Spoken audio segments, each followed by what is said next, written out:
Hi hello everyone, welcome to my channel Srishti tutorial for maths. ನಾನು ಇವತ್ತು GPSTR question paper 2017ರಲ್ಲಿ maths ಮತ್ತು science part, mathematics and ಸೈನ್ಸಲ್ಲಿ ಬರ್ತಕ್ಕಂತಹ part paper 2ನಲ್ಲಿ ಬರುವಂತಹ ಮಲ್ಟಿಪಲ್ ಚಾಯ್ಸ್ ಕ್ವಶನ್ಸನ್ನು ಇವತ್ತು ನಿಮ್ಮ ಜೊತೆ ಡಿಸ್ಕಷನ್ ಮಾಡ್ತಾ ಇದ್ದೀನಿ. ಸೊ ಮ್ಯಾಥಮೆಟಿಕ್ಸ್ ಆ್ಯಂಡ್ ಸೈನ್ಸಲ್ಲಿ ಟೋಟಲ್ 50 ಪ್ರಶ್ನೆಗಳನ್ನು ಒಳಗೊಂಡಂಥ ಪೇಪರ್ 2ನ ಮಲ್ಟಿಪಲ್ ಚಾಯ್ಸ್ ಕ್ವಶನ್ಸನ್ನು ನೋಡೋದಾದರೆ, ಸೊ ದಯವಿಟ್ಟು ನಮ್ಮ ಚಾನಲ್ ಯಾರು ಸಬ್ಸ್ಕ್ರೈಬ್ ಮಾಡಿಲ್ವೋ ಚಾನಲ್ ಸಬ್ಸ್ಕ್ರೈಬ್ ಮಾಡಿ ಅಂತ ಹೇಳ್ತಾ ಬನ್ನಿ ಕ್ಲಾಸ್ ಶುರು ಮಾಡೋಣ. ನೋಡಿ, ಇಲ್ಲಿ ಬರುವಂಥ ಒಟ್ಟು 50 ಪ್ರಶ್ನೆಗಳಲ್ಲಿ ಮೊದಲನೇ ಪ್ರಶ್ನೆಯನ್ನು ನಾವು ನೋಡೋದಾದರೆ, ಕೆಳಗಿನವುಗಳಲ್ಲಿನ ಯಾವುದು ವರ್ಗ ಸಮೀಕರಣವಲ್ಲ ಅಂದರೆ which of the following is not A quadratic equation ಅಂತ ಕೊಟ್ಟಿದ್ದಾರೆ. ಸೊ ಕ್ವಾಡ್ರಾಟಿಕ್ ಈಕ್ವೇಷನಿನ ಸ್ಟ್ಯಾಂಡರ್ಡ್ ಫಾರ್ಮು ನಮಗೆಲ್ಲರಿಗೂ ಕೂಡ ಗೊತ್ತು, AX² + BX + C. So AX² + BX + C ರೂಪದಲ್ಲಿ ಇರ್ತಕ್ಕಂತಹ ಪ್ರಶ್ನೆ ನೋಡ್ತಾ ಹೋದಾಗ ಈ ಕೊಟ್ಟಿರುವಂಥ 4 ಆಪ್ಷನ್ಗಳಲ್ಲಿ ಮೊದಲನೇದು ಕೂಡ ಸ್ಕ್ವೇರ್ ಅಂದರೆ ಸಿಂಪ್ಲಿಫೈ ಮಾಡಿದಾಗ ಇದು AX² + BX + C ರೂಪದಲ್ಲಿ ಬರುತ್ತೆ. ಹಾಗೆಯೇ ಬಿ ಕೂಡ ಅದೇ ರೀತಿಯಲ್ಲೇ ಬರುತ್ತೆ, ಸಿ ಕೂಡ ಅದೇ ರೀತಿಯಲ್ಲೇ ಬರುತ್ತೆ. ಬಟ್ ಡಿ ಅನ್ನು ನೀವು ಅಬ್ಸರ್ವ್ ಮಾಡಿದ್ರಿ ಅಂತ ಹೇಳಿದ್ರೆ, ಡಿನಲ್ಲಿ ಕ್ಯೂಬ್ ಇರೋದ್ರಿಂದಾಗಿ ನೀವು ಸುಲಭವಾಗಿ ಇಲ್ಲಿ ಹೈಯೆಸ್ಟ್ ಪವರ್ 3 ಇರೋದ್ರಿಂದ ನೀವು ಇದು ಕ್ವಾಡ್ರಾಟಿಕ್ ಈಕ್ವೇಷನ್ ಅಲ್ಲಿ ಇಲ್ಲ ಅಂತೇಳಿ ಹೇಳ್ಬೋದು. ಹಾಗಾಗಿ ನೀವು option D is the right answer ಅಂತೇಳಿ ನೀವು ಚೂಸ್ ಮಾಡಬೇಕಾಗತ್ತೆ. ಓಕೆನಾ? ಹಾಗೆಯೇ ಎರಡನೇ ಕ್ವಶನ್ ಬಂದ್ಬಿಟ್ಟು, ಒಂದು ಆಯತದ ಸುತ್ತಳತೆಯು 82 ಮೀಟರ್ ಮತ್ತು ವಿಸ್ತೀರ್ಣವು 400 ಸ್ಕ್ವೇರ್ ಮೀಟರ್ ಆಗಿದೆ. ಆಯತದ ಅಗಲವು ಅಂತ ಕೊಟ್ಟಿದ್ದಾರೆ. ಅಂದರೆ ಇಲ್ಲಿ ಪ್ರಶ್ನೆ ತುಂಬ ಸುಲಭವಾಗಿರ್ತಕ್ಕಂಥದ್ದು. ಪೆರಿಮೀಟರ್ ಆಫ್ ರೆಕ್ಟ್ಯಾಂಗಲ್ನ ಅವರೇ ಕೊಟ್ಟಿದ್ದಾರೆ 82 ಮೀಟರು. ಹಾಗೆಯೇ ಏರಿಯಾ ಬಂದ್ಬಿಟ್ಟು 400 ಸ್ಕ್ವೇರ್ ಮೀಟರ್ ಅಂತ ಕೊಟ್ಟಿದ್ದಾರೆ. ಹಾಗಿದ್ಮೇಲೆ ಆ ಒಂದು ರೆಕ್ಟ್ಯಾಂಗಲ್ಲಿನ ಬ್ರೆಡ್ತನ್ನು ಕಂಡುಹಿಡಿಬೇಕು ನೀವು. ಸೊ ಇದನ್ನು ಕಂಡುಹಿಡಿಬೇಕು ಅಂತ ಹೇಳಿದ್ರೆ ನಿಮಗೆ ಗೊತ್ತಿರ್ತಕ್ಕಂಥದ್ದು ಸುತ್ತಳತೆಯನ್ನು ಕಂಡುಹಿಡಲಿಕ್ಕೆ ಬಳಸುವಂಥ ಸೂತ್ರ 2 × L + B = 82 ಅಂತೇಳಿ ನಾವು ತೊಗೊಳ್ಬೇಕಾಗತ್ತೆ. 2ರಿಂದ 82 ನೀವು ಭಾಗಾಕಾರ ಮಾಡಿದ್ರಿ ಅಂತ ಹೇಳಿದ್ರೆ L + B = 41 ಬರುತ್ತೆ. ಇನ್ನು B ಅಥವಾ L ನೀವೇನು ಹೇಳ್ಬೋದು ಅಂದರೆ ಬಿನ ಈಕ್ವಲಿಂದ ಆ ಕಡೆ ಕಳಿಸಿದ್ರೆ 41 - B ಆಗುತ್ತೆ. ಇಲ್ಲಿ ನೀವು ಮತ್ತೆ ಇನ್ನೊಂದು ಬೇಕು ಸೂತ್ರ ಏನಪ್ಪಾ ಅಂತ ಹೇಳಿದ್ರೆ length × breadth = area of rectangle ಅಂತ ಕರಿತೀವಲ್ವಾ. ಅದರ ಆಧಾರದ ಮೇಲೆ L × B = 400 ಅಂತ ನೀವು ಬರ್ಕೊಳ್ತೀರಾ. ಸೊ ಇಲ್ಲಿ L × B = 400 ಆಯಿತು ಅಂತ ಹೇಳಿದ್ರೆ ನೀವು ಇಲ್ಲಿ L ಇರುವ ಜಾಗದಲ್ಲಿ 41 - B ಅನ್ನೋ ವ್ಯಾಲ್ಯೂವನ್ನು ಅಪ್ಲೈ ಮಾಡಿದ್ರಿ ಅಂತ ಹೇಳಿದ್ರೆ ನೋಡಿ, ಇಲ್ಲಿ ಏನು ಬರುತ್ತೆ ಅಂದರೆ 41 - B × B = 400 ಅಂತ ಹೇಳ್ಬೋದು ನಾವು. ಈ ಬಿಗೆ ಸುಲಭವಾಗಿ ನೀವು 41 - 16 × 16 ಮಾಡಿದ್ರೆ ಆಕ್ಚುಯಲ್ ಆಗಿ 400 ಬರುತ್ತೆ. ಅಂದರೆ ನೀವು ಪ್ರೈಮ್ ಫ್ಯಾಕ್ಟರೈಸೇಷನಿನ ರೂಪದಲ್ಲಿ 400 2 ಸಂಖ್ಯೆಗಳನ್ನು ತಗೊಂಡು ಗುಣಾಕಾರ ಮಾಡಿದ್ರೆ 400 ಬರಬೇಕು. ಸೊ 2 ಸಂಖ್ಯೆಗಳನ್ನು ಗುಣಾಕಾರ ಮಾಡಿದ್ರೆ 400 ಬರಬೇಕು ಅಂತ ಅಂದಾಗ ನೀವು 2 ಸಂಖ್ಯೆಗಳನ್ನು 25 ಮತ್ತು 16 ಅಂತ ತಗೊಳ್ಬೋದು. ನೋಡಿ, 25 × 16 ಮಾಡಿದ್ರೆ 400 ಬರುತ್ತೆ ಅಂದಮೇಲೆ 41ರಲ್ಲಿ 25 ಕಳಿಬೇಕು ಅಂತ ಹೇಳಿದ್ರೆ ನೀವು ಅಲ್ಲಿ 16 ಅಂತ ಬರ್ಕೊಳ್ತೀರಾ. ಅಲ್ಲಿಗೆ 41 - 16 × 16 ಮಾಡ್ಬೋದು. ಇದರ ಅರ್ಥ ಬಿ ಇರೋ ಜಾಗದಲ್ಲಿ ನಿಮಗೆ 16 ಅಂತ ಹಾಕ್ಬೋದಲ್ವಾ. ಸೊ ಹಾಗಾಗಿ ನೀವು ಆನ್ಸರನ್ನು 16 ಅಂತ ಕರಿತೀರಿ. ಸೊ ದಟ್ ಕೊಟ್ಟಿರುವ 4 ಆಪ್ಷನ್ಗಳಲ್ಲಿ ಆಪ್ಷನ್ ಸಿ 16 ಮೀಟರ್ ಅಂತ ಕೊಟ್ಟಿದ್ದಾರೆ. So option C is the right answer. Okay. ಹಾಗೆ ಮೂರನೇ ಪ್ರಶ್ನೆಯನ್ನು ನೋಡೋದಾದರೆ, ಒಂದು ಚರ್ಚಾ ಸ್ಪರ್ಧೆಯಲ್ಲಿ ಭಾಗವಹಿಸಿದ 25 ವಿದ್ಯಾರ್ಥಿಗಳಲ್ಲಿ 8 ಮಂದಿ ಹುಡುಗಿಯರು, ಅದರಲ್ಲಿ ಹುಡುಗ ಜಯಶಾಲಿಯಾಗುವ ಸಂಭವನೀಯತೆಯು ಅಂತ ಕೇಳಿದ್ದಾರೆ. ಅಂದರೆ out of 25 students participating in a debate 8 are girls, the probability that the winner is a boy is ಅಂತ ಕೊಟ್ಟಿದ್ದಾರೆ. ಕ್ವಶನ್ ಹೇಳ್ತಾ ಇದೆ, ಒಟ್ಟು 25 ವಿದ್ಯಾರ್ಥಿಗಳಿದ್ದಾರೆ, ಅದರಲ್ಲಿ 8 ವಿದ್ಯಾರ್ಥಿಗಳು ಗರ್ಲ್ಸ್ ಆಗಿದ್ರೆ ಇನ್ನು ಬಾಯ್ಸ್ನ ಸಂಖ್ಯೆ ಎಷ್ಟು ಮತ್ತು ಬಾಯ್ಸ್ ಗೆಲ್ಲುವ ಸಂಭವನೀಯತೆ ಎಷ್ಟು ಅಂತ ಕೇಳಿದ್ದಾರೆ. ಸೊ ಮೊದಲು ನಾವು ಬಾಯ್ಸ್ ಸಂಖ್ಯೆ ಎಷ್ಟು ಅನ್ನೋದನ್ನು ಕಂಡುಹಿಡಬೇಕು. ಅಂದರೆ ಒಟ್ಟು ವಿದ್ಯಾರ್ಥಿಗಳ ಸಂಖ್ಯೆ ಟೋಟಲ್ 25ನಲ್ಲಿ ಗರ್ಲ್ಸ್ನ ಸಂಖ್ಯೆ 8 ಕಳೆದ್ರಿ ಅಂತ ಹೇಳಿದ್ರೆ ನಿಮಗೆ ಆನ್ಸರ್ ಎಷ್ಟು ಬರುತ್ತೆ ಅಂತ ಹೇಳಿದ್ರೆ 17 ಬರುತ್ತೆ. ಸೊ ಈ 17 ಬರ್ತಾ ಇದೆ ಅಂತ ಅಂದರೆ ಈ 17 ಅಂತಕ್ಕಂಥದ್ದು ಏನು ಅಂತ ಹೇಳಿದ್ರೆ ಒಟ್ಟು ಬಾಯ್ಸ್ನ ಸಂಖ್ಯೆ. ಸೊ ಬಾಯ್ಸ್ ವಿನ್ ಆಗುವ ಪ್ರಾಬಬಿಲಿಟಿ ಎಷ್ಟಿರುತ್ತೆ ಅಂದರೆ ಒಟ್ಟು ವಿದ್ಯಾರ್ಥಿಗಳಲ್ಲಿ ಬಾಯ್ಸ್ನ ವಿದ್ಯಾರ್ಥಿಗಳನ್ನು ಮೇಲ್ಗಡೆ ಬರಿತೀವಿ ನಾವು. ಇದನ್ನು ಫ್ರ್ಯಾಕ್ಷನ್ ರೂಪದಲ್ಲಿ ಬರೆದ್ರೆ ಮೇಲ್ಗಡೆ ಏನು ಬರುತ್ತೆ 17 ಬರುತ್ತೆ. ನಂಬರ್ ಆಫ್ ಏನಂತ ಹೇಳ್ತೀವಿ ಔಟ್ಕಮ್ಸನ್ನು ನಾವು ಕೆಳಗಡೆ ಟೋಟಲ್ ನಂಬರ್ ಆಫ್ ಔಟ್ಕಮ್ಸನ್ನು 25 ಅಂತ ಕರಿತೀವಿ. ಅಲ್ಲಿಗೆ ಪ್ರಾಬಬಿಲಿಟಿಯನ್ನು ನೀವು ಭಿನ್ನರಾಶಿಯ ರೂಪದಲ್ಲಿ ಬರೆಯೋದಾದ್ರೆ ಏನಂತ ಬರೀಬೇಕಾಗತ್ತೆ 17 / 25. ಸೊ 17 / 25 ಅಂತಕ್ಕಂಥದ್ದು ಕೊಟ್ಟಿರುವ ಆಪ್ಷನ್ಗಳನ್ನು ನೋಡ್ತಾ ಹೋದಾಗ ಆಪ್ಷನ್ ಎನಲ್ಲಿ ಆ ಒಂದು ಉತ್ತರ ಕಂಡು ಬರ್ತಾ ಇದೆ. So that option A is the right answer ಅಂತ ಹೇಳಿ ನೀವು ಸುಲಭವಾಗಿ ಹೇಳಬಹುದು. ಓಕೆನಾ? ಇದಾದ ನಂತರ 4ನೇ ಪ್ರಶ್ನೆ, x³ + 5 × 4 - x⁵5 ಈ ಬೀಜೋಕ್ತಿಯ ಘಾತ ಸೂಚಿ ಅಂದ್ರೆ ಡಿಗ್ರಿ ಅಂತ ಕೇಳಿದ್ದಾರೆ. Degree of the polynomial x³ + 5 × 4 - x⁵5 is. ಕೊಟ್ಟಿರುವಂತಹ ಎರಡು ಬೈನಾಮಿಯಲ್ಸ್ನ ಪ್ರಾಡಕ್ಟ್ ಅನ್ನು ಕಂಡುಹಿಡಿಬೇಕಾಗತ್ತೆ. ಸೊ ಪ್ರಾಡಕ್ಟ್ ಅನ್ನು ಕಂಡುಹಿಡಿಬೇಕಾದಾಗ ನೋಡಿ, ಇಲ್ಲಿ x³ ಮತ್ತೆ 4 ಮಲ್ಟಿಪ್ಲೈ ಮಾಡಿದ್ರೆ 4x³ ಬರುತ್ತೆ. ಹಾಗೇನೆ x³ × x⁵5 ಮಾಡಿದ್ರೆ ನಿಮಗೆ x⁵8 ಬರುತ್ತೆ. ಹಾಗೆ 5 × 4 ಮಾಡಿದ್ರೆ 20 ಬರುತ್ತೆ. ಅದೇ ರೀತಿಯಲ್ಲಿ 5 × x⁵5 ಮಾಡಿದ್ರೆ 5 × x⁵5 ಬರುತ್ತೆ. ಈ ನೋಡಿದಾಗ ಬಂದಂಥ ಪಾಲಿನಾಮಿಯಲ್ನಲ್ಲಿ ಹೈಯೆಸ್ಟ್ ಡಿಗ್ರಿ ಬಂದು ಪವರ್ 8 ಬಂದಿದೆ ಎಕ್ಸಿಗೆ. ಸೊ ಹೈಯೆಸ್ಟ್ ಡಿಗ್ರಿ ಏನು ಬಂದಿರುತ್ತೋ ಅದನ್ನೇ ನಾವೇನಂತ ಕರಿತೀವಿ, ಡಿಗ್ರಿ ಆಫ್ ದ ಪಾಲಿನಾಮಿಯಲ್ ಅಂತ ಕರಿತೀವಿ. ಹಾಗಾಗಿ ನೀವು 8 ಆಪ್ಷನ್ ಸಿ ನಲ್ಲಿ ಇರ್ತಕ್ಕಂಥ ಉತ್ತರವನ್ನು ಈ ಒಂದು ಪ್ರಶ್ನೆಗೆ ಆಯ್ಕೆ ಮಾಡಬೇಕಾಗತ್ತೆ. So answer is option C 8. Okay. ಹಾಗೆ 5ನೇ ಪ್ರಶ್ನೆ, ಈ ಕೆಳಗಿನವುಗಳಲ್ಲಿ ಯಾವುದು ನಿಷ್ಪನ್ನ ಏಕಮಾನವಲ್ಲ? ಅಂದರೆ which of the following is not A derived unit ಅಂತ ಕೊಟ್ಟಿದ್ದಾರೆ.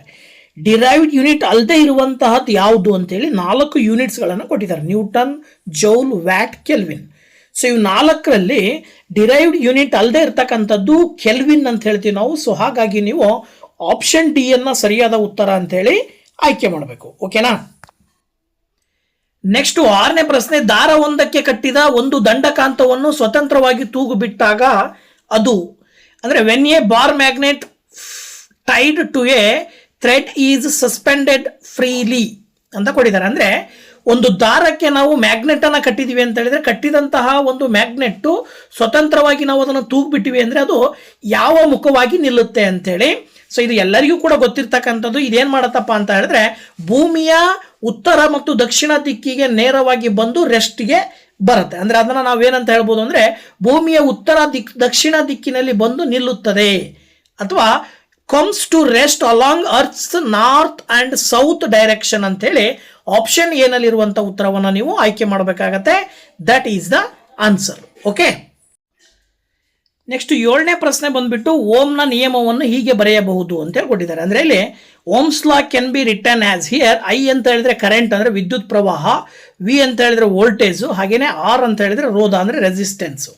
ಸೊ ನಮಗೆಲ್ಲರಿಗೂ ಕೂಡ ಓಮ್ನ ನಿಯಮವನ್ನು ಬರೀಬೇಕಾದಾಗ ಸಿಂಬಲಿಕಲ್ ರೆಪ್ರೆಸೆಂಟೇಷನ್ ಮಾಡ್ತೀವಿ. ಏನಂತೇಳಿ ಅಂದರೆ V is equal to IR ಅಂತೇಳಿ ಸಿಂಬಲಿಕ್ ರೆಪ್ರೆಸೆಂಟೇಷನ್ ಮಾಡ್ತೀವಿ. ಸೊ ಇಲ್ಲಿ ಕೊಟ್ಟಿರುವ 4 ಆಪ್ಷನ್ಗಳಲ್ಲಿ ವಿ ಇಸ್ ಈಕ್ವಲ್ ಟು IR ರೂಪದಲ್ಲಿ ಇರ್ತಕ್ಕಂಥದ್ದು ಯಾವುದು ಅಂದರೆ ಆಪ್ಷನ್ ಬಿ. ಸೊ ದಟ್ ನೀವು ಆಪ್ಷನ್ ಬಿ ಸರಿಯಾದ ಉತ್ತರ ಅಂತೇಳಿ 7ನೇ ಪ್ರಶ್ನೆಗೆ ಉತ್ತರವನ್ನಾಗಿ ಹೇಳಬಹುದು. ಹಾಗೆ 8ನೇ ಕ್ವಶನ್ ಬಂದು, ಬೆಂಜಿನಿನ ಬ್ರೋಮಿನೀಕರಣದಲ್ಲಿ ಭಾಗವಹಿಸಿರುವ ಎಲೆಕ್ಟ್ರಾನ್ ಆಕರ್ಷಕ ಅಂದರೆ ಎಲೆಕ್ಟ್ರೋಫೈಲ್ ಯಾವುದೆಂದರೆ? The electrophile involved in the bromination of benzene. So ಬೆಂಜಿನಿನ ಬ್ರೋಮಿನೇಷನ್ ನಲ್ಲಿ ಭಾಗವಹಿಸುವಂತ ಒಂದು ಎಲೆಕ್ಟ್ರೋಫೈಲ್ ಅನ್ನು ನಾವು ಪಾಸಿಟಿವ್ ಅಯಾನ್ಸ್ನ ರೂಪದಲ್ಲಿ ಹೇಳ್ತೀವಿ. ಅಂದರೆ Br+ ಅಂತಕ್ಕಂಥ ಒಂದು ಎಲೆಕ್ಟ್ರೋಫೈಲು ಬ್ರೋಮಿನೀಕರಣದಲ್ಲಿ, ಬೆಂಜಿನಿನ ಬ್ರೋಮಿನೀಕರಣದಲ್ಲಿ ಪಾಲ್ಗೊಳ್ತಕ್ಕಂಥದ್ದು. ಹಾಗಾಗಿ ನೀವು ಆಪ್ಷನ್ ಎ ಸರಿಯಾದ ಉತ್ತರ ಅಂತೇಳಿ ಈ ಪ್ರಶ್ನೆಗೆ ಆಯ್ಕೆ ಮಾಡಬೇಕಾಗತ್ತೆ. ಓಕೆ. ನೆಕ್ಸ್ಟ್ 9ನೇ ಕ್ವಶನ್ ಹೇಳುತ್ತೆ, 1 ಲೀಟರ್ ದ್ರಾವಣದಲ್ಲಿ 4 ಗ್ರಾಮ್ NaOH ಇದ್ದಾಗ ಬರುವ ಮೊಲಾರಿಟಿ ಅಂತ ಹೇಳಿ. The molarity of 4 gram of sodium hydroxide in 1 litre of it's solution ಅಂತ ಕೊಟ್ಟಿದ್ದಾರೆ. ಸೊ 1 ಗ್ರಾಮ್ ಸೋಡಿಯಂ ಹೈಡ್ರಾಕ್ಸೈಡಿನ ಮೊಲಾರಿಟಿಯನ್ನು ನೀವು ಮೊದಲು ಲೆಕ್ಕ ಮಾಡಬೇಕಾಗತ್ತೆ ಈ ಪ್ರಶ್ನೆಯಲ್ಲಿ. NaOH ಅಂತ ಹೇಳಿದ್ರೆ ಸೋಡಿಯಂನ ಮೊಲಾರಿಟಿ 23, ಆಕ್ಸಿಜನ್ ಇಂದು 16, ಹೈಡ್ರೋಜನ್ ಇಂದು 1, ಅಲ್ಲಿಗೆ ಟೋಟಲ್ ಬಂದ್ಬಿಟ್ಟು 40 ಬರುತ್ತೆ. 1 ಗ್ರಾಮ್ ಸೋಡಿಯಂ ಹೈಡ್ರಾಕ್ಸೈಡಿನ ಮೊಲಾರಿಟಿ 40 ಗ್ರಾಮ್ ಆದರೆ 40 ಆದರೆ ಅದೇ 4 ಗ್ರಾಮ್ ಅಂತ ಕೊಟ್ಟಿರೋದ್ರಿಂದಾಗಿ 4 ಗ್ರಾಮನ್ನು ಡಿವೈಡೆಡ್ ಬೈ 40 ಮಾಡ್ತೀರ ಅಂದರೆ ಲೀಟರ್ನಲ್ಲಿ ಹೇಳಬೇಕಾದಾಗ. ಸೊ ಅಲ್ಲಿಗೆ 4 ಗ್ರಾಮ್ ಡಿವೈಡೆಡ್ ಬೈ 40 ಮಾಡಿದ್ರಿ ಅಂತ ಹೇಳಿದ್ರೆ ನೀವು 4ರಿಂದ 40 ಭಾಗಾಕಾರ ಮಾಡಿದಾಗ 1/10 ಬರುತ್ತೆ. 1/10 ಸಿಂಪ್ಲಿಫೈ ಮಾಡಿದ್ರೆ 0.1 ಬರುತ್ತೆ. ಸೊ ಈ 0.1 ಅಂತಕ್ಕಂಥದ್ದು ಏನಾಗಿರುತ್ತೆ ಅಂದರೆ, ಈ 1 ಲೀಟರ್ ದ್ರಾವಣದಲ್ಲಿ 4 ಗ್ರಾಮ್ ಸೋಡಿಯಂ ಹೈಡ್ರಾಕ್ಸೈಡ್ ಇದ್ದಾಗ ಅದರ ಆ ಒಂದು ಬರುವಂಥ ಮೊಲಾರಿಟಿಯನ್ನು ನಾವು ಹೇಳ್ತೀವಿ. ಅಂದರೆ molarity of 4 gram of sodium hydroxide in 1 litre, that is equal to 0.1 m ಅಂತ ಹೇಳಿ ಮೋಲ್ ಅಂತೇಳಿ ಕರಿತೀವಿ ನಾವು. ಸೊ ದಟ್ ನೀವು 0.1 ಮೋಲ್ ಅಂದರೆ ಆಪ್ಷನ್ ಬಿ ಯಲ್ಲಿರುವಂಥ ಉತ್ತರವನ್ನು ಆಯ್ಕೆ ಮಾಡಬೇಕಾಗತ್ತೆ. ಓಕೆನಾ. 10ನೇ ಪ್ರಶ್ನೆ ಬಂದು ದ್ವಿಧ್ರುವಿ ಭ್ರಾಮ್ಯತೆ ಶೂನ್ಯ ಆಗಿರುವ ಸಂಯುಕ್ತ ಅಂತ ಕೊಟ್ಟಿದ್ದಾರೆ. ಅಂದರೆ zero dipole moment is found in. ಕೆಳಗೆ ಕೊಟ್ಟಿರುವ ಕಾಂಪೌಂಡ್ಸ್ಗಳಲ್ಲಿ ಜೀರೋ ಡೈಪೋಲ್ ಮೂಮೆಂಟನ್ನು ಹೊಂದಿರತಕ್ಕಂಥದ್ದು BF3. ಹಾಗಾಗಿ ನೀವು ಆಪ್ಷನ್ ಡಿ ಅನ್ನು ಸರಿಯಾದ ಉತ್ತರ ಅಂತೇಳಿ ಆಯ್ಕೆ ಮಾಡಬೇಕಾಗತ್ತೆ. ಓಕೆನಾ. ನೆಕ್ಸ್ಟ್ 11ನೇ ಪ್ರಶ್ನೆ, ಜೀವಕೋಶಗಳ ಒಳಗೆ ಆಮ್ಲಜನಕ ಹೋಗುವಿಕೆ ಮತ್ತು ಇಂಗಾಲದ ಡೈಆಕ್ಸೈಡ್ ಜೀವಕೋಶದಿಂದ ಹೊರ ಹೋಗುವಿಕೆಯು ಉಂಟಾಗುವುದು ಈ ಕ್ರಿಯೆಯಿಂದಾಗಿ. Movement of oxygen into the cell and carbon dioxide to outside the cell occurs by the process.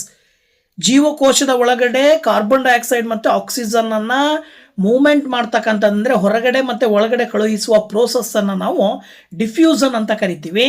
ಹಾಗಾಗಿ ಇಲ್ಲಿ ನಿಮಗೆ ಕೆಳಗಡೆ ಕೊಟ್ಟಿರುವ 4 ಆಪ್ಷನ್ಗಳಲ್ಲಿ ಡಿಫ್ಯೂಸನ್ ಅಂತಕ್ಕಂಥದ್ದು ಆಪ್ಷನ್ ಸಿ. ಹಾಗಾಗಿ ಅದನ್ನು ನೀವು ಉತ್ತರವನ್ನಾಗಿ ಆಯ್ಕೆ ಮಾಡಬೇಕು 11ನೇ ಪ್ರಶ್ನೆಗೆ. ಓಕೆನಾ.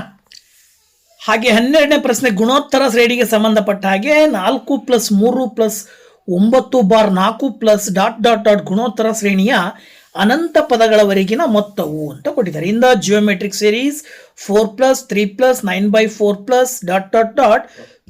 ಸಮ್ ಟು ಇನ್ಫಿನಿಟಿ ಅಂತೇಳಿ. So infinity, sum of infinity ಕಂಡುಹಿಡಿಯಲಿಕ್ಕೋಸ್ಕರನೇ ಒಂದು ಸೂತ್ರ ಇದೆ. ಆ ಸೂತ್ರಕ್ಕೆ ನೀವು ಬಳಕೆ ಮಾಡಬೇಕು ಅಂದರೆ ಮೊದಲು ನೀವು ಮೊದಲನೇ ಪದ ಎ ಅಂದರೆ first term of the geometric progression ಅನ್ನು ಬರ್ಕೊಳ್ಬೇಕು. That is equal to 4. ಹಾಗೆಯೇ ಕಾಮನ್ ರೇಷಿಯೋ ಅಂತ ಬರುತ್ತೆ, ಸಾಮಾನ್ಯ ಅನುಪಾತ ಅಂತೇಳಿ. ಸಾಮಾನ್ಯ ಅನುಪಾತ ಯಾವಾಗ ಸಿಗುತ್ತೆ ಅಂತ ಹೇಳಿದ್ರೆ ನೀವು A2 ಡಿವೈಡೆಡ್ ಬೈ A1 ಮಾಡಬೇಕು. So A2 divided by A1 ಮಾಡಿದ್ರಿ ಅಂತ ಹೇಳಿದ್ರೆ ಅದು ಸಾಮಾನ್ಯ ವ್ಯತ್ಯಾಸ, that is equal to R ಅಂತ ಕರಿತೀವಿ. ಅಂದರೆ ಅದು 3/4 ಆಗುತ್ತೆ.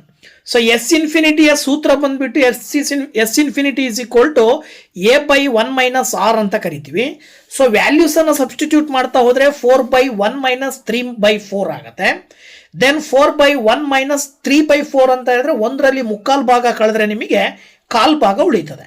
ಆ 1/4 ಅನ್ನು ಇಂಟು ಮಾಡಿ ಬರೆದಾಗ into 4/1 that is equal to 4 × 4 16 ಬರುತ್ತೆ.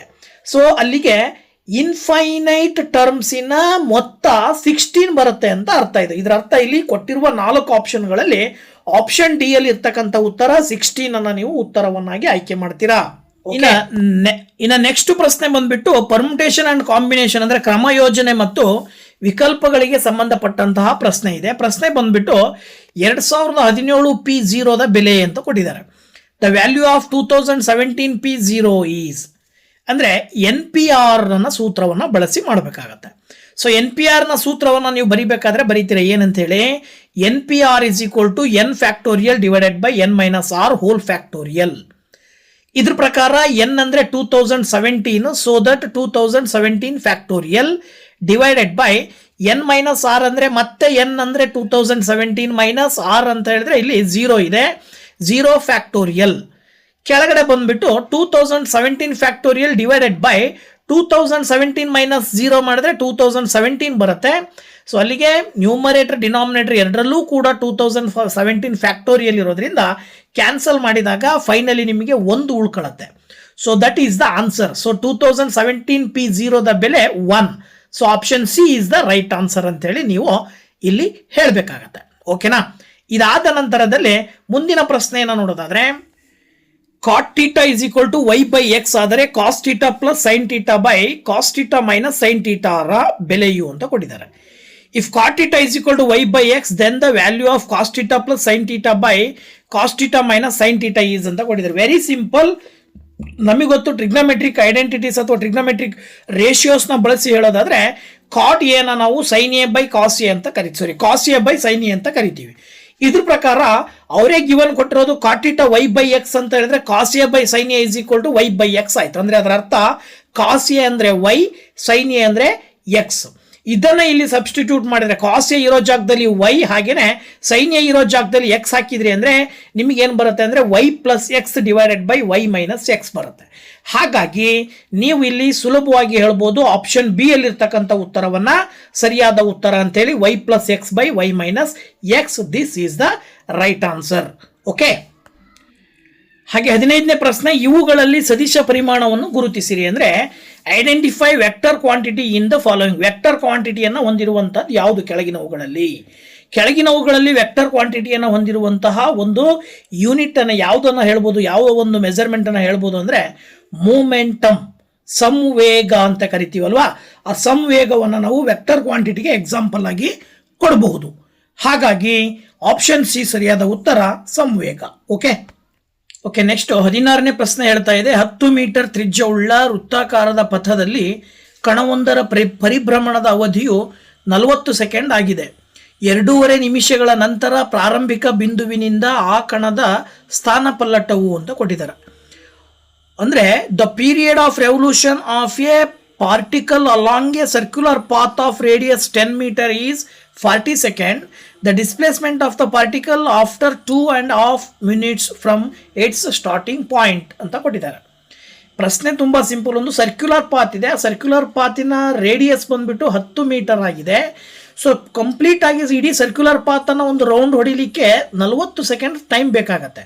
ಹಾಗಿದ್ಮೇಲೆ 2.5 ನಿಮಿಷಗಳ ನಂತರದಲ್ಲಿ ಕಂಪ್ಲೀಟ್ ಆಗಿ ಸರ್ಕ್ಯುಲರ್ ಪಾತನ ಸುತ್ತಿದ ನಂತರದಲ್ಲಿ ಪ್ರಾರಂಭದ ಸ್ಥಳದಿಂದ ಅಟ್ ಪ್ರೆಸೆಂಟ್ ಅಂದರೆ 2.5 ನಿಮಿಷದ ನಂತರ ಆ ಒಂದು ವಸ್ತು ಎಷ್ಟು ದೂರದಲ್ಲಿ ಇದೆ ಅಂದರೆ ಆ ಒಂದು ಸ್ಥಾನಪಲ್ಲಟವನ್ನು ಕಂಡುಹಿಡಿಯಿರಿ ಅಂತ ಕೇಳಿದ್ದಾರೆ. ಸೊ ಇದನ್ನು ಕಂಡುಹಿಡಿಬೇಕು ಅಂತ ಹೇಳಿದ್ರೆ ಮೊದಲನೇದಾಗಿ ನೀವು ಮಾಡಬೇಕಾಗಿರುವ ಕೆಲಸ, ಅಲ್ಲಿ ನಿಮಗೆ ಟೈಮನ್ನು ಮಿನಿಟ್ಸಲ್ಲಿ ಕೊಟ್ಟಿದ್ದಾರೆ, 1 ಸೆಕೆಂಡಲ್ಲಿ ಕೊಟ್ಟಿದ್ದಾರೆ. ಸೊ ಹಾಗಾಗಿ ನೀವು ಮಿನಿಟನ್ನು ಸೆಕೆಂಡಿಗೆ ಕನ್ವರ್ಟ್ ಮಾಡ್ಕೊಳ್ಳಿ. ಫಸ್ಟು 2.5 ನಿಮಿಷ ಅಂತ ಅಂದರೆ ಅಲ್ಲಿಗೆ 2.5 minute is equal to 2.5 into 60 ಮಾಡಿದ್ರಿ ಅಂತ ಹೇಳಿದ್ರೆ ನಿಮಗೆ 150 ಸೆಕೆಂಡ್ಸ್ ಬರ್ತದೆ.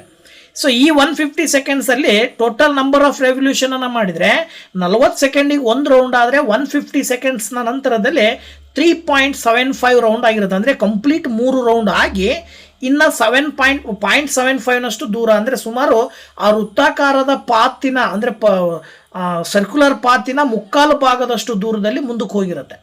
ಅಂದರೆ ಅಲ್ಲಿಗೆ ತ್ರಿಜ್ಯ 10 ಮೀಟರ್ ಅಂತ ಕೊಟ್ಟಿರೋದ್ರಿಂದಾಗಿ ನೀವು ಡಿಸ್ಪ್ಲೇಸ್ಮೆಂಟನ್ನು ಕಂಡುಹಿಡಿಬೇಕು ಅಂತ ಹೇಳಿದ್ರೆ √r² ಅಂತ ತೊಗೊಂಡ್ರೆ √2 × 10² ಆಗುತ್ತೆ. ಅದರ ಅರ್ಥ √2 × 100.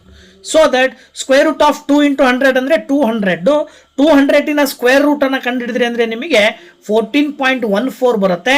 ಸೊ ಈ 14.14 ಮೀಟರ್ ಅನ್ನೋದೇನಿದು ಅಂದರೆ ಡಿಸ್ಪ್ಲೇಸ್ಮೆಂಟ್. ಅಂದರೆ ಸ್ಟಾರ್ಟಿಂಗ್ ಪಾಯಿಂಟಿಂದ ಕಂಪ್ಲೀಟ್ 2.5 ನಿಮಿಷದ ನಂತರದಲ್ಲಿ ಇದ್ದಂತಹ ಜಾಗ, ಎರಡೂ ಜಾಗದ ಮಧ್ಯೆ ಇರುವಂತಹ ಒಂದು ಡಿಸ್ಟೆನ್ಸನ್ನು ನಾವು 14.14 ಮೀಟರ್ ಅಂತ ಹೇಳ್ಬೋದು. So that this is the displacement. So ಹಾಗಾಗಿ ನೀವು ಬಿ ಆಪ್ಷನ್ನಲ್ಲಿ ಕೊಟ್ಟಿದ್ದಾರೆ 14.14 ಮೀಟರ್ ಅಂತೇಳಿ, ದಟ್ ಈಸ್ ದ ಆನ್ಸರ್ ಅಂತೇಳಿ ನೀವು ಹೇಳಬೇಕಾಗುತ್ತೆ. ನೆಕ್ಸ್ಟ್ 17ನೇ ಪ್ರಶ್ನೆ ಹೇಳ್ತದೆ, ಭೂಮಿಯ ಧ್ರುವದಿಂದ ಸಮಭಾಜಕ ವೃತ್ತದ ಕಡೆಗೆ ನಾವು ಚಲಿಸಿದಾಗ ಗುರುತ್ವ ವೇಗೋತ್ಕರ್ಷ GU ಅಂತ ಕೇಳಿದ್ದಾರೆ. As we move from earth's pole to the equator the acceleration due to gravity G ಅಂತ ಕೊಟ್ಟಿದ್ದಾರೆ.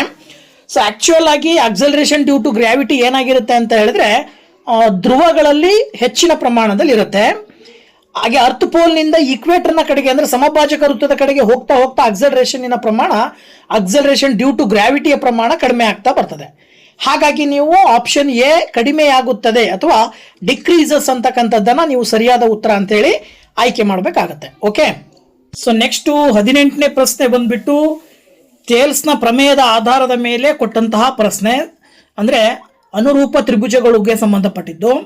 ತ್ರಿಭುಜ ABC-ನಲ್ಲಿ DE is parallel to BC ಆಗಿ AD is equal to 2.4 centimetre, AE is equal to 3.2 centimetre ಮತ್ತು EC is equal to 4.8 centimetre ಆಗಿದ್ದರೆ AB is equal to ಅಂತ ಕೊಟ್ಟಿದ್ದಾರೆ.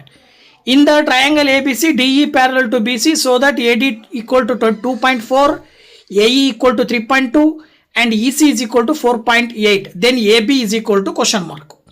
So ಈ ಒಂದು ಪ್ರಶ್ನೆಯನ್ನು ನೀವು ಸಾಲ್ವ್ ಮಾಡಬೇಕು ಅಂತ ಹೇಳಿದ್ರೆ ಥೇಲ್ಸ್ನ ಪ್ರಮೇಯ ಬರುತ್ತೆ. ಏನು ಹೇಳುತ್ತೆ ಥೇಲ್ಸ್ನ ಪ್ರಮೇಯ ಅಂತ ಹೇಳಿದ್ರೆ, ತ್ರಿಭುಜದ 3 ಬಾಹುಗಳ ಎರಡು ತ್ರಿಭುಜಗಳಲ್ಲಿ ಅಥವಾ ಒಂದು ತ್ರಿಭುಜದ ಒಂದು ಬಾಹುವಿಗೆ ಸಮಾಂತರವಾಗಿ ಒಂದು ರೇಖೆಯನ್ನು ಎಳೆದ್ವಿ ಅಂತ ಹೇಳಿದ್ರೆ ಆ ಸಮಾಂತರ ರೇಖೆಯು ಏನು ಮಾಡುತ್ತೆ ಅಂದರೆ ಉಳಿದ 2 ಬಾಹುಗಳನ್ನು ಸಮಭಾಗವಾಗಿ ವಿಭಾಗಿಸುತ್ತದೆ ಅಂತ ಹೇಳುತ್ತೆ.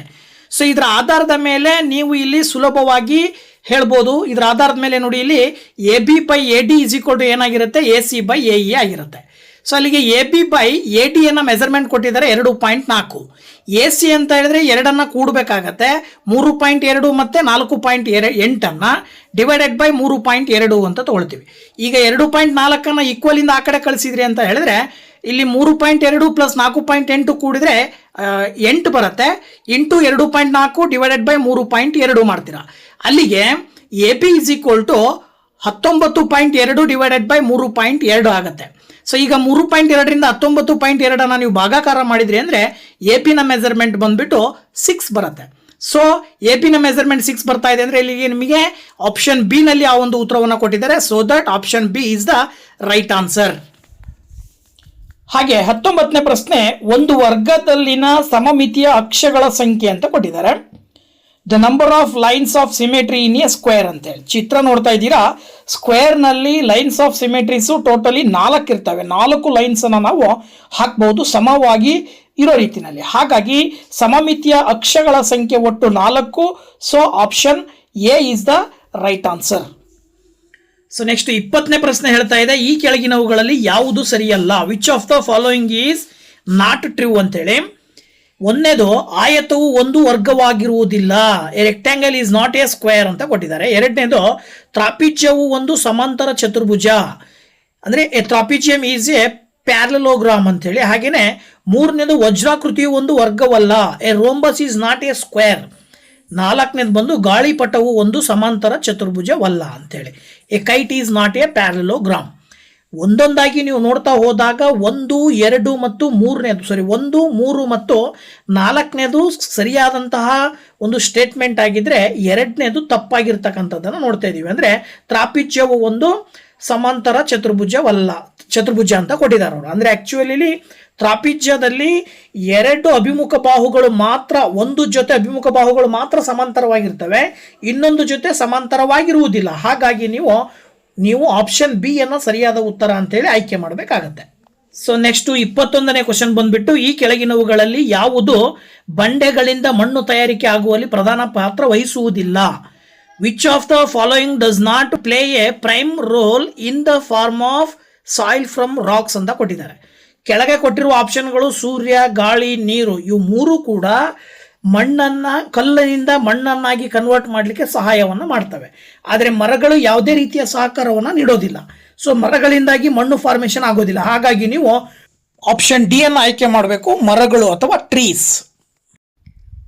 ಅದೇ ರೀತಿ 22ನೇ ಪ್ರಶ್ನೆ ತುಂಬ ಸುಲಭವಾಗಿರ್ತಕ್ಕಂಥದ್ದು. ದೃಷ್ಟಿಹೀನತೆಯು ಇದರ ಕೊರತೆಗೆ ಸಂಬಂಧಿಸಿದೆ. Blindness is associated with the deficiency of ಅಂತ ಕೊಟ್ಟಿದ್ದಾರೆ. ತುಂಬ ಸುಲಭವಾಗಿ ನೆನ್ಪಿಟ್ಕೊಳ್ತೀರಾ ನೀವು. ಕುರುಡುತನವು ಬರ್ತಕ್ಕಂಥದ್ದಕ್ಕೆ ಪ್ರಮುಖವಾಗಿರುವಂಥ ಕಾರಣ ಕೆಳಗೆ ಕೊಟ್ಟಿರುವ ವಿಟಮಿನ್ಸ್ಗಳಲ್ಲಿ ವಿಟಮಿನ್ ಎ ಅಂತ ಹೇಳ್ತೀವಿ ನಾವು. ಹಾಗಾಗಿ option A is the right answer ಅಂತೇಳಿ ನೀವು ಆಪ್ಷನ್ ಎ ಅನ್ನು ಸೆಲೆಕ್ಟ್ ಮಾಡಬೇಕು. ಓಕೆ. ಹಾಗೆ ಈ ಕೆಳಗಿನವುಗಳಲ್ಲಿ ಯಾವುದು ಕೊಳೆತಿನಿಗೆ ಉದಾಹರಣೆ ಅಲ್ಲ? Which of the following is not example for detritivores ಅಂತ ಕೊಟ್ಟಿದ್ದಾರೆ. ಶಿಲೀಂಧ್ರ ಅಂದರೆ ಫಂಗಸ್ಸು, ಬ್ಯಾಕ್ಟೀರಿಯಾ, ಹಾಗೆಯೇ ಎರೆಹುಳು ಅಂದರೆ ಅರ್ಥವಾರ್ಮು, ಮಾಸ್ ಅಂತ ಕೊಟ್ಟಿದ್ದಾರೆ. ಸೊ ಇವು ಕೊಟ್ಟಿರುವ ಆಪ್ಷನ್ಗಳಲ್ಲಿ ಕೊಳೆತಿನಿಗೆ ಉದಾಹರಣೆ ಅಲ್ಲದೆ ಇರ್ತಕ್ಕಂಥದ್ದು ಯಾವುದಪ್ಪ ಅಂದರೆ ಅದು ಮಾಸ್. ಸೊ ಆಪ್ಷನ್ ಡಿ ಅನ್ನು ನೀವು ಸರಿಯಾದ ಉತ್ತರ ಅಂತೇಳಿ ಆಯ್ಕೆ ಮಾಡಬೇಕು. ಮುಂದಿನ ಪ್ರಶ್ನೆ ಬಂದ್ಬಿಟ್ಟು, ಕೆಳಗಿನ ಹೇಳಿಕೆಗಳನ್ನು ಓದಿರಿ ಅಂತ ಕೊಟ್ಟಿದ್ದಾರೆ. CO ಕಾರ್ಬನ್ ಮೊನಾಕ್ಸೈಡ್ ಒಂದು ಹಸಿರುಮನೆ ಅನಿಲ, CFC ಒಂದು ಓಜೋನ್ ತೆಳುವಾಗುವಿಕೆಗೆ ಕಾರಣವಾಗಿರುತ್ತದೆ, SO2 ಅಂದರೆ ಸಲ್ಫರ್ ಡೈಆಕ್ಸೈಡ್ ರಿಲೀಸ್ ಆಗೋದ್ರಿಂದ ಆಮ್ಲ ಮಳೆ ಉಂಟಾಗುತ್ತೆ ಅಂತ ಕೊಟ್ಟಿದ್ದಾರೆ. ಸೊ ಈ ಕೊಟ್ಟಿರುವಂತಹ 3 ಸ್ಟೇಟ್ಮೆಂಟ್ಗಳಲ್ಲಿ ಸರಿಯಾಗಿರುವಂತಹ ಸ್ಟೇಟ್ಮೆಂಟ್ಗಳನ್ನು ನೋಡೋದಾದರೆ, ಕಾರ್ಬನ್ ಮೊನಾಕ್ಸೈಡ್ ಒಂದು ಗ್ರೀನ್ ಹೌಸ್ ಗ್ಯಾಸ್ ಅಲ್ಲ, ಆದರೆ CFC ಇಂದ ಓಝೋನ್ ಡಿಪ್ಲೇಷನ್ ಆಗ್ತಾ ಇದೆ, SO2 ದಿಂದ ಆಸಿಡ್ ರೈನ್ ಫಾರ್ಮೇಷನ್ ಆಗ್ತಾ ಇದೆ. ಹಾಗಾಗಿ ನೀವು 2 ಮತ್ತು 3 ಸರಿಯಾದ ಆಪ್ಷನ್ ಆಗಿರೋದ್ರಿಂದ ನೀವು ಆಪ್ಷನ್ ಬಿ ಅನ್ನು ನೀವು ಉತ್ತರವನ್ನಾಗಿ ಆಯ್ಕೆ ಮಾಡಬೇಕಾಗುತ್ತೆ. ಓಕೆ. ಹಾಗೆ ನೆಕ್ಸ್ಟ್ ಕ್ವಶನ್, ಕನಿಷ್ಠ ಧನಾತ್ಮಕ ಅವಿಭಾಜ್ಯ ಸಂಖ್ಯೆ ಮತ್ತು ಕನಿಷ್ಠ ಧನಾತ್ಮಕ ಸಂಯುಕ್ತ ಸಂಖ್ಯೆಗಳ ಲಾಸ ಅಂತ ಕೊಟ್ಟಿದ್ದಾರೆ. The LCM of the least positive prime number and the least positive composite number is ಅಂತ ಕೊಟ್ಟಿದ್ದಾರೆ. ನಮಗೆಲ್ಲರಿಗೂ ಕೂಡ ಗೊತ್ತು, ಪಾಸಿಟಿವ್ ಪ್ರೈಮ್ ನಂಬರ್ ಅಂದರೆ ಧನಾತ್ಮಕವಾಗಿರುವ ಅವಿಭಾಜ್ಯ ಸಂಖ್ಯೆ ಮೊದಲನೇದು ಪ್ರಾರಂಭ ಫಸ್ಟ್ ಚಿಕ್ಕದಾಗಿರ್ತಕ್ಕಂಥದ್ದು 2. ಹಾಗೆ ಸಂಯುಕ್ತ ಸಂಖ್ಯೆ ಅಂದರೆ ಕಾಂಪೋಸಿಟ್ ನಂಬರು 4. ಎರಡನ್ನ ನಾವು ಎರಡರ ಮಲ್ಟಿಪಲ್ಸನ್ನು ನೀವು ಬರಿತಾ ಹೋದ್ರಿ ಅಂತ ಹೇಳಿದ್ರೆ 2, 4, 6, 8 ಅಂತ ಬರಿಬೋದು. ಅದೇ ರೀತಿ 4ರ ಮಲ್ಟಿಪಲ್ಸನ್ನು ನೀವು ಬರಿತಾ ಹೋದರೆ 4, 6, 4, 8, 12 ಈ ರೀತಿ ಬರಿಬೋದು. ಸೊ ಇವೆರಡನ್ನ ಕಂಪೇರ್ ಮಾಡಿದಾಗ ಎರಡರಲ್ಲೂ ಕಾಮನ್ ಆಗಿರುವಂತಹ ಒಂದು ಮಲ್ಟಿಪಲ್ ಅನ್ನ ನೀವು ಅಬ್ಸರ್ವ್ ಮಾಡಿದ್ರಿ ಅಂತ ಹೇಳಿದ್ರೆ 4. ಹಾಗಾಗಿ ನೀವು 2 ಮತ್ತು 4ರ ಲಾಸ 4 ಅಂತೇಳಿ ಸುಲಭವಾಗಿ ಹೇಳ್ಬೋದು. ಸೊ ದಟ್ ಆಪ್ಷನ್ ಏನಲ್ಲಿರ್ತಕ್ಕಂಥ ಉತ್ತರವನ್ನು ಆಯ್ಕೆ ಮಾಡ್ತೀರಾ. ಸೊ ಮುಂದಿನ ಪ್ರಶ್ನೆ x:3 15:5. ಹಾಗಾದರೆ ಎಕ್ಸ್ನ ಬೆಲೆಯು ಅಂತ ಕೊಟ್ಟಿದ್ದಾರೆ. The value of X if x:3 15:5 ಅಂತ ಕೊಟ್ಟಿದ್ದಾರೆ. ಇದು ಒಂದು ಪ್ರಪೋರ್ಷನ್ ಅಂದರೆ ಸಮಾನುಪಾತಕ್ಕೆ ಸಂಬಂಧಪಟ್ಟಂಥ ಪ್ರಶ್ನೆ. ಸೊ ಈ ಒಂದು ಸಮಾನುಪಾತದಲ್ಲಿರುವಂತಹ ಎರಡೂ ಕಡೆಯ ಅನುಪಾತಗಳನ್ನು ಭಿನ್ನರಾಶಿಯ ರೂಪದಲ್ಲಿ ಬರ್ಕೊಂಡ್ರೆ x/3 ಈಸ್ ಈಕ್ವಲ್ ಟು 15/5 ಅಂತೇಳಿ ಬರಿಬೋದು. ಆಗ 5ರಿಂದ 15 ಭಾಗಾಕಾರ ಮಾಡಿದ್ರೆ 3 ಬರುತ್ತೆ. ಡಿವೈಡೆಡ್ ಬೈ 3 ಈಕ್ವಲಿಂದ ಆ ಕಡೆ ಕಳಿಸಿದ್ರೆ x ಈಸ್ ಈಕ್ವಲ್ ಟು 3 × 3 ಆಗುತ್ತೆ. ಅಲ್ಲಿಗೆ x is equal to 9. So option D ಯಲ್ಲಿರ್ತಕ್ಕಂಥ ಉತ್ತರವನ್ನು 26ನೇ ಪ್ರಶ್ನೆಗೆ ನೀವು ಸುಲಭವಾಗಿ ಆಯ್ಕೆ ಮಾಡಬಹುದು. ಸೊ ನೆಕ್ಸ್ಟ್ 27ನೇ ಕ್ವಶನ್ ಹೇಳ್ತಾ ಇದೆ, √5 ಕರಣಿ √5 ಕ್ರಮವು ಅಂತ ಕೇಳಿದ್ದಾರೆ. ಅಂದರೆ the order of the surd √5 is ಅಂತೇಳಿ. ಸೊ √5ನಲ್ಲಿ ಆರ್ಡರ್ ಬಂದ್ಬಿಟ್ಟು ರೂಟಿನ ಪಕ್ಕದಲ್ಲಿ ಸ್ಕ್ವೇರ್ ರೂಟ್ ಅಂತೇಳಿ 2 ಇರುತ್ತೆ. ಸೊ ಅಲ್ಲಿ 2 ಬರಿದೇ ಇರೋದ್ರಿಂದಾಗಿ ನಾವು ರೂಟ್ ಅಂತೇಳಿ ಮೆಜರ್ಮೆಂಟ್ ಹೇಳ್ತೀವಿ, ನಾವು ರೂಟ್ ಅಂತೇಳಿ ಬರಿತೀವಿ. ಸೊ ರೂಟ್ ಅಂತ ಹೇಳಿದ್ರೆ ಅಲ್ಲಿ ನಿಮಗೆ 2 ಇರುತ್ತೆ. ಕ್ಯೂಬ್ ರೂಟ್ ಬರಿಬೇಕಾದಾಗ ನೀವು 3 ಬರಿತೀರಲ್ಲ, ಅದನ್ನು ನೀವು ಆರ್ಡರ್ 3 ಅಂತ ತಗೊಳ್ಬೇಕಾಗತ್ತೆ. ಸೊ ಇದ್ರ ಪ್ರಕಾರ ಇಲ್ಲಿ order of the served √5ನಲ್ಲಿ √5ನ order 2 ಅಂತೇಳಿ ಹೇಳ್ತೀರ. ಸೊ ಹಾಗಾಗಿ ನೀವು ಆಪ್ಷನ್ ಸಿ ಅನ್ನ ಉತ್ತರ ಅಂತೇಳಿ ಕನ್ಸಿಡರ್ ಮಾಡಬೇಕಾಗತ್ತೆ. ಇನ್ನು ನೆಕ್ಸ್ಟ್ 28ನೇ ಪ್ರಶ್ನೆ, a ಈಸ್ ಈಕ್ವಲ್ ಟು 0 ±2 ±4 ±6 ಆದರೆ ಕೆಳಗಡೆ 4 ಆಪ್ಷನ್ ಕೊಟ್ಟಿದ್ದಾರೆ. a is equal to 0 ±2 ±4 ±6 ... then ಅಂತೇಳಿ ಇಲ್ಲಿ ಕೊಟ್ಟಿರುವಂತಹ ಸೆಟ್ ಅನ್ನು ಅಬ್ಸರ್ವ್ ಮಾಡಿದ್ರೆ 0 ಜೊತೆಗೆ positive and negative even numbers ಅನ್ನ ನೋಡ್ತಾ ಇದ್ದೀರಾ. So positive and negative even ನಂಬರ್ಸ್ನ ಜೊತೆಗೆ 0 ಮಾತ್ರ ಈ ಸೆಟ್ ಅಲ್ಲಿ ಇರುತ್ತೆ ಅಂತೇಳಿ. ಹಾಗಿದ್ಮೇಲೆ ಕೊಟ್ಟಂತ 4 ಆಪ್ಷನ್ಗಳನ್ನು ನೋಡ್ತಾ ಹೋದ್ರೆ ಮೊದಲನೇ ಆಪ್ಷನ್ ಅಲ್ಲಿ 5 ಕೊಟ್ಟಿದ್ದಾರೆ. ಸೊ 5 ಬಿಲಾಂಗ್ಸ್ ಟು ಎ ಅಂದ್ರೆ ಎ ಒಳಗಡೆ 5 ಇದೆ ಅಂತೇಳಿ. ಬಟ್ ಅಲ್ಲಿ ಇಲ್ಲ ಅಂತೇಳಿ ನಮಗೆ ಗೊತ್ತಾಗ್ತಾ ಇದೆ, ಯಾಕಂದ್ರೆ ಅದು ಈವನ್ ನಂಬರಿನ ಸೆಟ್ಟು. ಹಾಗಾಗಿ ನೀವು ಆಪ್ಷನ್ ಎ ನ ಉತ್ತರ ಅಂತೇಳಿ ಆಯ್ಕೆ ಮಾಡ್ತೀರಾ. ಸೊ ಮುಂದಿನ ಪ್ರಶ್ನೆ, a - b ≤ 1 ಆದಾಗ ಮಾತ್ರ a ಆರ್ ಬಿ ಎಂದು ವ್ಯಾಖ್ಯಾನಿಸಲ್ಪಟ್ಟ ಎಲ್ಲಾ ವಾಸ್ತವ ಸಂಖ್ಯೆಗಳ ಗಣ IR ಇದರ ಮೇಲೆ R1 ಸಂಬಂಧವಾಗುತ್ತದೆ. ಆಗ R ಅಂತ ಕೊಟ್ಟಿದ್ದಾರೆ. ಅಂದ್ರೆ let R be the relation on the set of IR of all real numbers defined by a R b if a - b < or 1 = 1 then R is ಅಂತ ಕೊಟ್ಟಿದ್ದಾರೆ. ಈ ತರ ಇದ್ದಾಗ a - b < or = 1 ಇದ್ದು ಆ ರಿಯಲ್ ನಂಬರ್ಸ್ ಅನ್ನ ನಾವು define ಮಾಡಬೇಕು ಅಂತ ಹೇಳಿದ್ರೆ ಆ ಒಂದು ಸಂಖ್ಯೆಯನ್ನು ನಾವೇನಂತ ಕರಿತೀವಿ ಅಂದ್ರೆ ರಿಫ್ಲೆಕ್ಸಿವ್ ಅಂಡ್ ಸಿಮೆಟ್ರಿಕ್ ಅಂತ ಕರಿತೀವಿ. ಅಂದ್ರೆ ಇಲ್ಲಿ ಆಪ್ಷನ್ ಎ ನ ನೀವು ಸರಿಯಾದ ಉತ್ತರ ಅಂತೇಳಿ ಕರಿಬೇಕಾಗತ್ತೆ 29ನೇ ಪ್ರಶ್ನೆಗೆ. ಓಕೆ, 30ನೇ ಪ್ರಶ್ನೆ ನೋಡೋದಾದ್ರೆ, ಒಬ್ಬ ಅಥ್ಲೀಟ್ ಒಟ್ಟು ಸ್ಪರ್ಧೆಗಳ ಪೈಕಿ 8ರಲ್ಲಿ ಜಯಶಾಲಿ ಆದರು. ಅವನ ಗೆಲುವಿನ ಪ್ರಮಾಣ 40% ಆದರೆ ಒಟ್ಟಾರೆ ಸ್ಪರ್ಧೆಗಳ ಸಂಖ್ಯೆ ಅಂತ ಕೊಟ್ಟಿದ್ದಾರೆ. An athlete won 8 events out of all number of events. If the win percentage was 40, then the number of events in total ಅಂತ ಕೊಟ್ಟಿದ್ದಾರೆ. ಒಟ್ಟು 40% ಅವನು ಜಯಶಾಲಿಯಾಗಿದ್ದಾನೆ, ಗೆಲುವಿನ ಪ್ರಮಾಣ ಅಂತ ಕೊಟ್ಟಿದ್ದಾರೆ. ಆಡಿರುವ ಒಟ್ಟು ಪಂದ್ಯಗಳಲ್ಲಿ ಅವನು ಗೆದ್ದಿರ್ತಕ್ಕಂಥದ್ದು 8 ಪಂದ್ಯಗಳನ್ನ ಕೊಟ್ಟಿದ್ದಾರೆ. ಸೊ 40% ಅಂತ ಹೇಳಿದ್ರೆ ನೀವು 40/100 ಅಂತ ತಗೊಳ್ತೀರಾ. ಒಟ್ಟು ಪಂದ್ಯಗಳ ಸಂಖ್ಯೆಯನ್ನು ನಾವು x ಅಂತ ತಗೊಂಡ್ರೆ 8/x ಅಂತ ಹೇಳ್ಬೋದು. ಅಂದ್ರೆ ಅಲ್ಲಿಗೆ 40/100 ಅನ್ನೋದು 8/xಗೆ ಸಮ. ಈಗ ನೀವು x = 8 ಅನ್ನು ಆ ಕಡೆ ಕಳಿಸಿದ್ರಿ ಅಂತ ಹೇಳಿದ್ರೆ ನಿಮಗೆ ಏನ್ ಬರುತ್ತೆ ಅಂತ ಅಂದ್ರೆ 8 × 100 / 40 ಅಂತ ಆಗತ್ತೆ. 0 ಕ್ಯಾನ್ಸಲ್ ಮಾಡಿ 4ರಿಂದ 8 ಬಾಗಿಸಿದ್ರೆ 2 ಬರುತ್ತಲ್ವಾ. ಸೊ ನೀವು 2 × 10 ಮಲ್ಟಿಪ್ಲೈ ಮಾಡಿದ್ರೆ 20 ಬರುತ್ತೆ. ಅಂದ್ರೆ ಅದರ ಅರ್ಥ ಒಟ್ಟು 20 ಪಂದ್ಯಗಳು, 20 ಪಂದ್ಯಗಳಲ್ಲಿ ಆಡಿ 20 ಈವೆಂಟ್ಸ್ ಅಲ್ಲಿ ಆಡಿ 8 ಈವೆಂಟ್ಸ್ ಅಲ್ಲಿ ವಿನ್ ಆಗಿರೋದ್ರಿಂದಾಗಿ ಅವನ ಒಂದು ಟೋಟಲ್ ಪರ್ಸೆಂಟೇಜ್, ವಿನ್ನಿಂಗ್ ಪರ್ಸೆಂಟೇಜ್ 40% ಬರ್ತಾ ಇದೆ ಅಂತೇಳಿ. ಸೊ ಹಾಗಾಗಿ ನೀವು ಆಪ್ಷನ್ ಸಿ ನಲ್ಲಿರುವಂತ ಉತ್ತರವನ್ನ ಆಯ್ಕೆ ಮಾಡಬೇಕಾಗತ್ತೆ 20. ಸೊ ಮುಂದಿನ ಪ್ರಶ್ನೆಯನ್ನು ನೋಡೋದಾದ್ರೆ 5 ಪೆನ್ನುಗಳ ಮಾರಾಟ ಬೆಲೆಯು 4 ಪೆನ್ನುಗಳ ಅಸಲು ಬೆಲೆಗೆ ಸಮವಾಗಿದ್ದರೆ ಪ್ರತಿಶತ ಲಾಭ ಅಥವಾ ನಷ್ಟ ಅಂತ ಕೊಟ್ಟಿದ್ದಾರೆ. The SP of the 5 pens is equal to the CP of 4 pens, profit or loss percentage ಅಂತ ಕೊಟ್ಟಿದ್ದಾರೆ. ಪ್ರಶ್ನೆ ನೋಡ್ತಿದ್ದಾಗೆ ಗೊತ್ತಾಗುತ್ತೆ 5 ಪೆನ್ನುಗಳನ್ನ ಮಾರಿದಾಗ ಸಿಗುವ ಬೆಲೆಯು 4 ಪೆನ್ನುಗಳನ್ನ ಕೊಂಡಾಗ ಅಂದ್ರೆ ಅಸಲು ಬೆಲೆಗೆ ಸಮ ಅಂತ ಹೇಳಿದ್ರೆ ಅದರ ಅರ್ಥ ಇಲ್ಲಿ ಲಾಸ್ ಆಗ್ತಾ ಇದೆ, ಅಂದ್ರೆ ನಷ್ಟ ಆಗಿದೆ ಅಂತ ಹೇಳಿ. ಸೊ ಆದಂತ ನಷ್ಟದ ಪ್ರಮಾಣವನ್ನ ನೀವು ಕಂಡುಹಿಡಿಬೇಕು ಅಂತ ಹೇಳಿದ್ರೆ ಈಗ ಉದಾಹರಣೆಗೆ ನೀವು ಏನಂತ ತಗೊಳ್ರಿ ಅಂತ ಹೇಳಿದ್ರೆ cost price of each pen, ಪ್ರತಿಯೊಂದು ಪೆನ್ನಿನ ಏನು ಕಾಸ್ಟ್ ಪ್ರೈಸ್ ಅನ್ನ ನೀವು 1x ಅಂತ ತಗೊಂಡ್ರೆ ನೀವು ಅಲ್ಲಿಗೆ ಏನಾಯ್ತು, ಅವ್ರು ಹೇಳೋ ಪ್ರಕಾರ 4 ಪೆನ್ನುಗಳ ಅಸಲು ಬೆಲೆ ಕಾಸ್ಟ್ ಪ್ರೈಸ್ ಬಂದ್ಬಿಟ್ಟು 4x ಆಯ್ತು.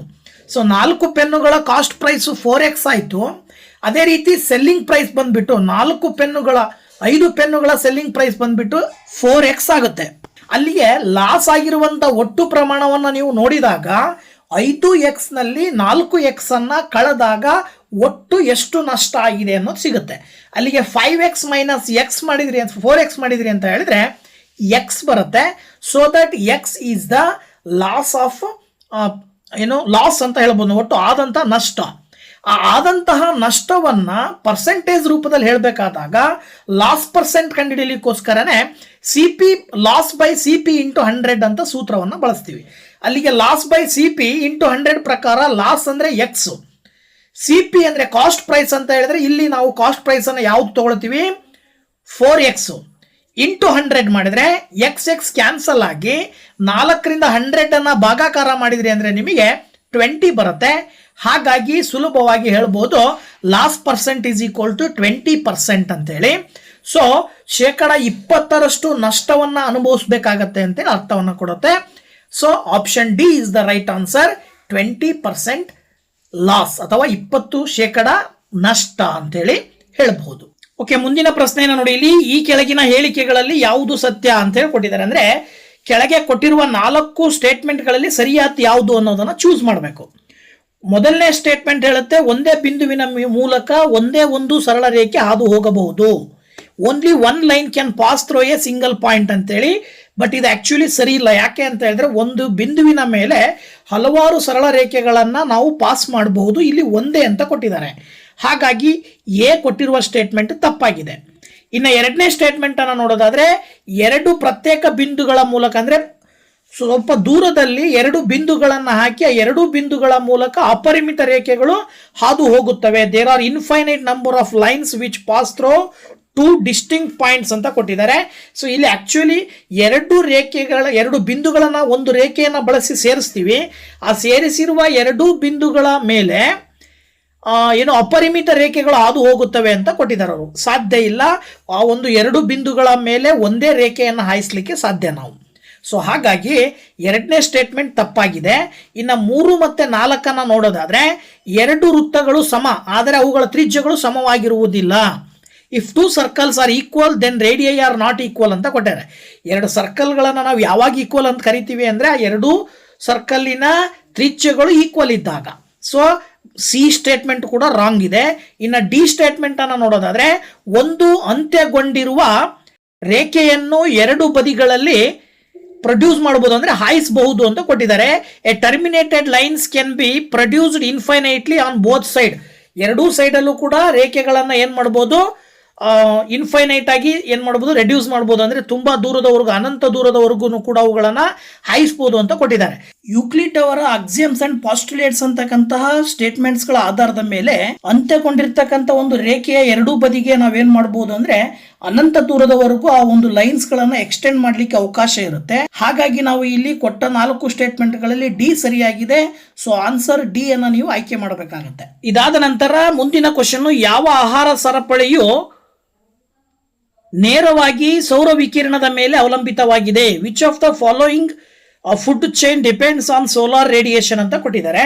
ಕೊಟ್ಟಂತ 4 ಆಪ್ಷನ್ಗಳನ್ನು ನೋಡಿದರೆ ವಿಘಟಕ, ಕೊಳೆತಿನಿ, ಮೇಯುವ ಮತ್ತೆ ಪರಪೋಷಕ ಇವುಗಳನ್ನು ಅಬ್ಸರ್ವ್ ಮಾಡಿದ್ರೆ ಮೇಯುವ ಆಹಾರ ಸರಪಳಿ ಅಂತಕ್ಕಂಥದ್ದು ಏನಿದೆಯಲ್ಲ, ಅಂದ್ರೆ ಗ್ರೇಸಿಂಗ್ ಫುಡ್ ಚೈನು, ಸಸ್ಯಗಳು ಆಹಾರವನ್ನು ತಯಾರಿಸಿದಾಗ ಸಸ್ಯಗಳು ದೊಡ್ಡದಾಗಿ ಬೆಳೆದ ಮೇಲೇನೆ ಆ ಸಸ್ಯಗಳನ್ನ ಜೀವಿಗಳು ಆಹಾರವಾಗಿ ಉಪಯೋಗಿಸ್ತವೆ, ಸಸ್ಯಾಹಾರಿಗಳು. ಸೊ ಸಸ್ಯಾಹಾರಿಗಳು ಆಹಾರವಾಗಿ ಸಸ್ಯವನ್ನು ಸೇವಿಸಬೇಕು ಅಂದ್ರೆ ಅಲ್ಲಿ ಸಸ್ಯಗಳಲ್ಲಿ ಆಹಾರದ ರಚನೆ ಯಾವಾಗ ಆಗತ್ತೆ ಅಂದ್ರೆ ಸೂರ್ಯನ ಬೆಳಕಿನ ಸಹಾಯದಿಂದ.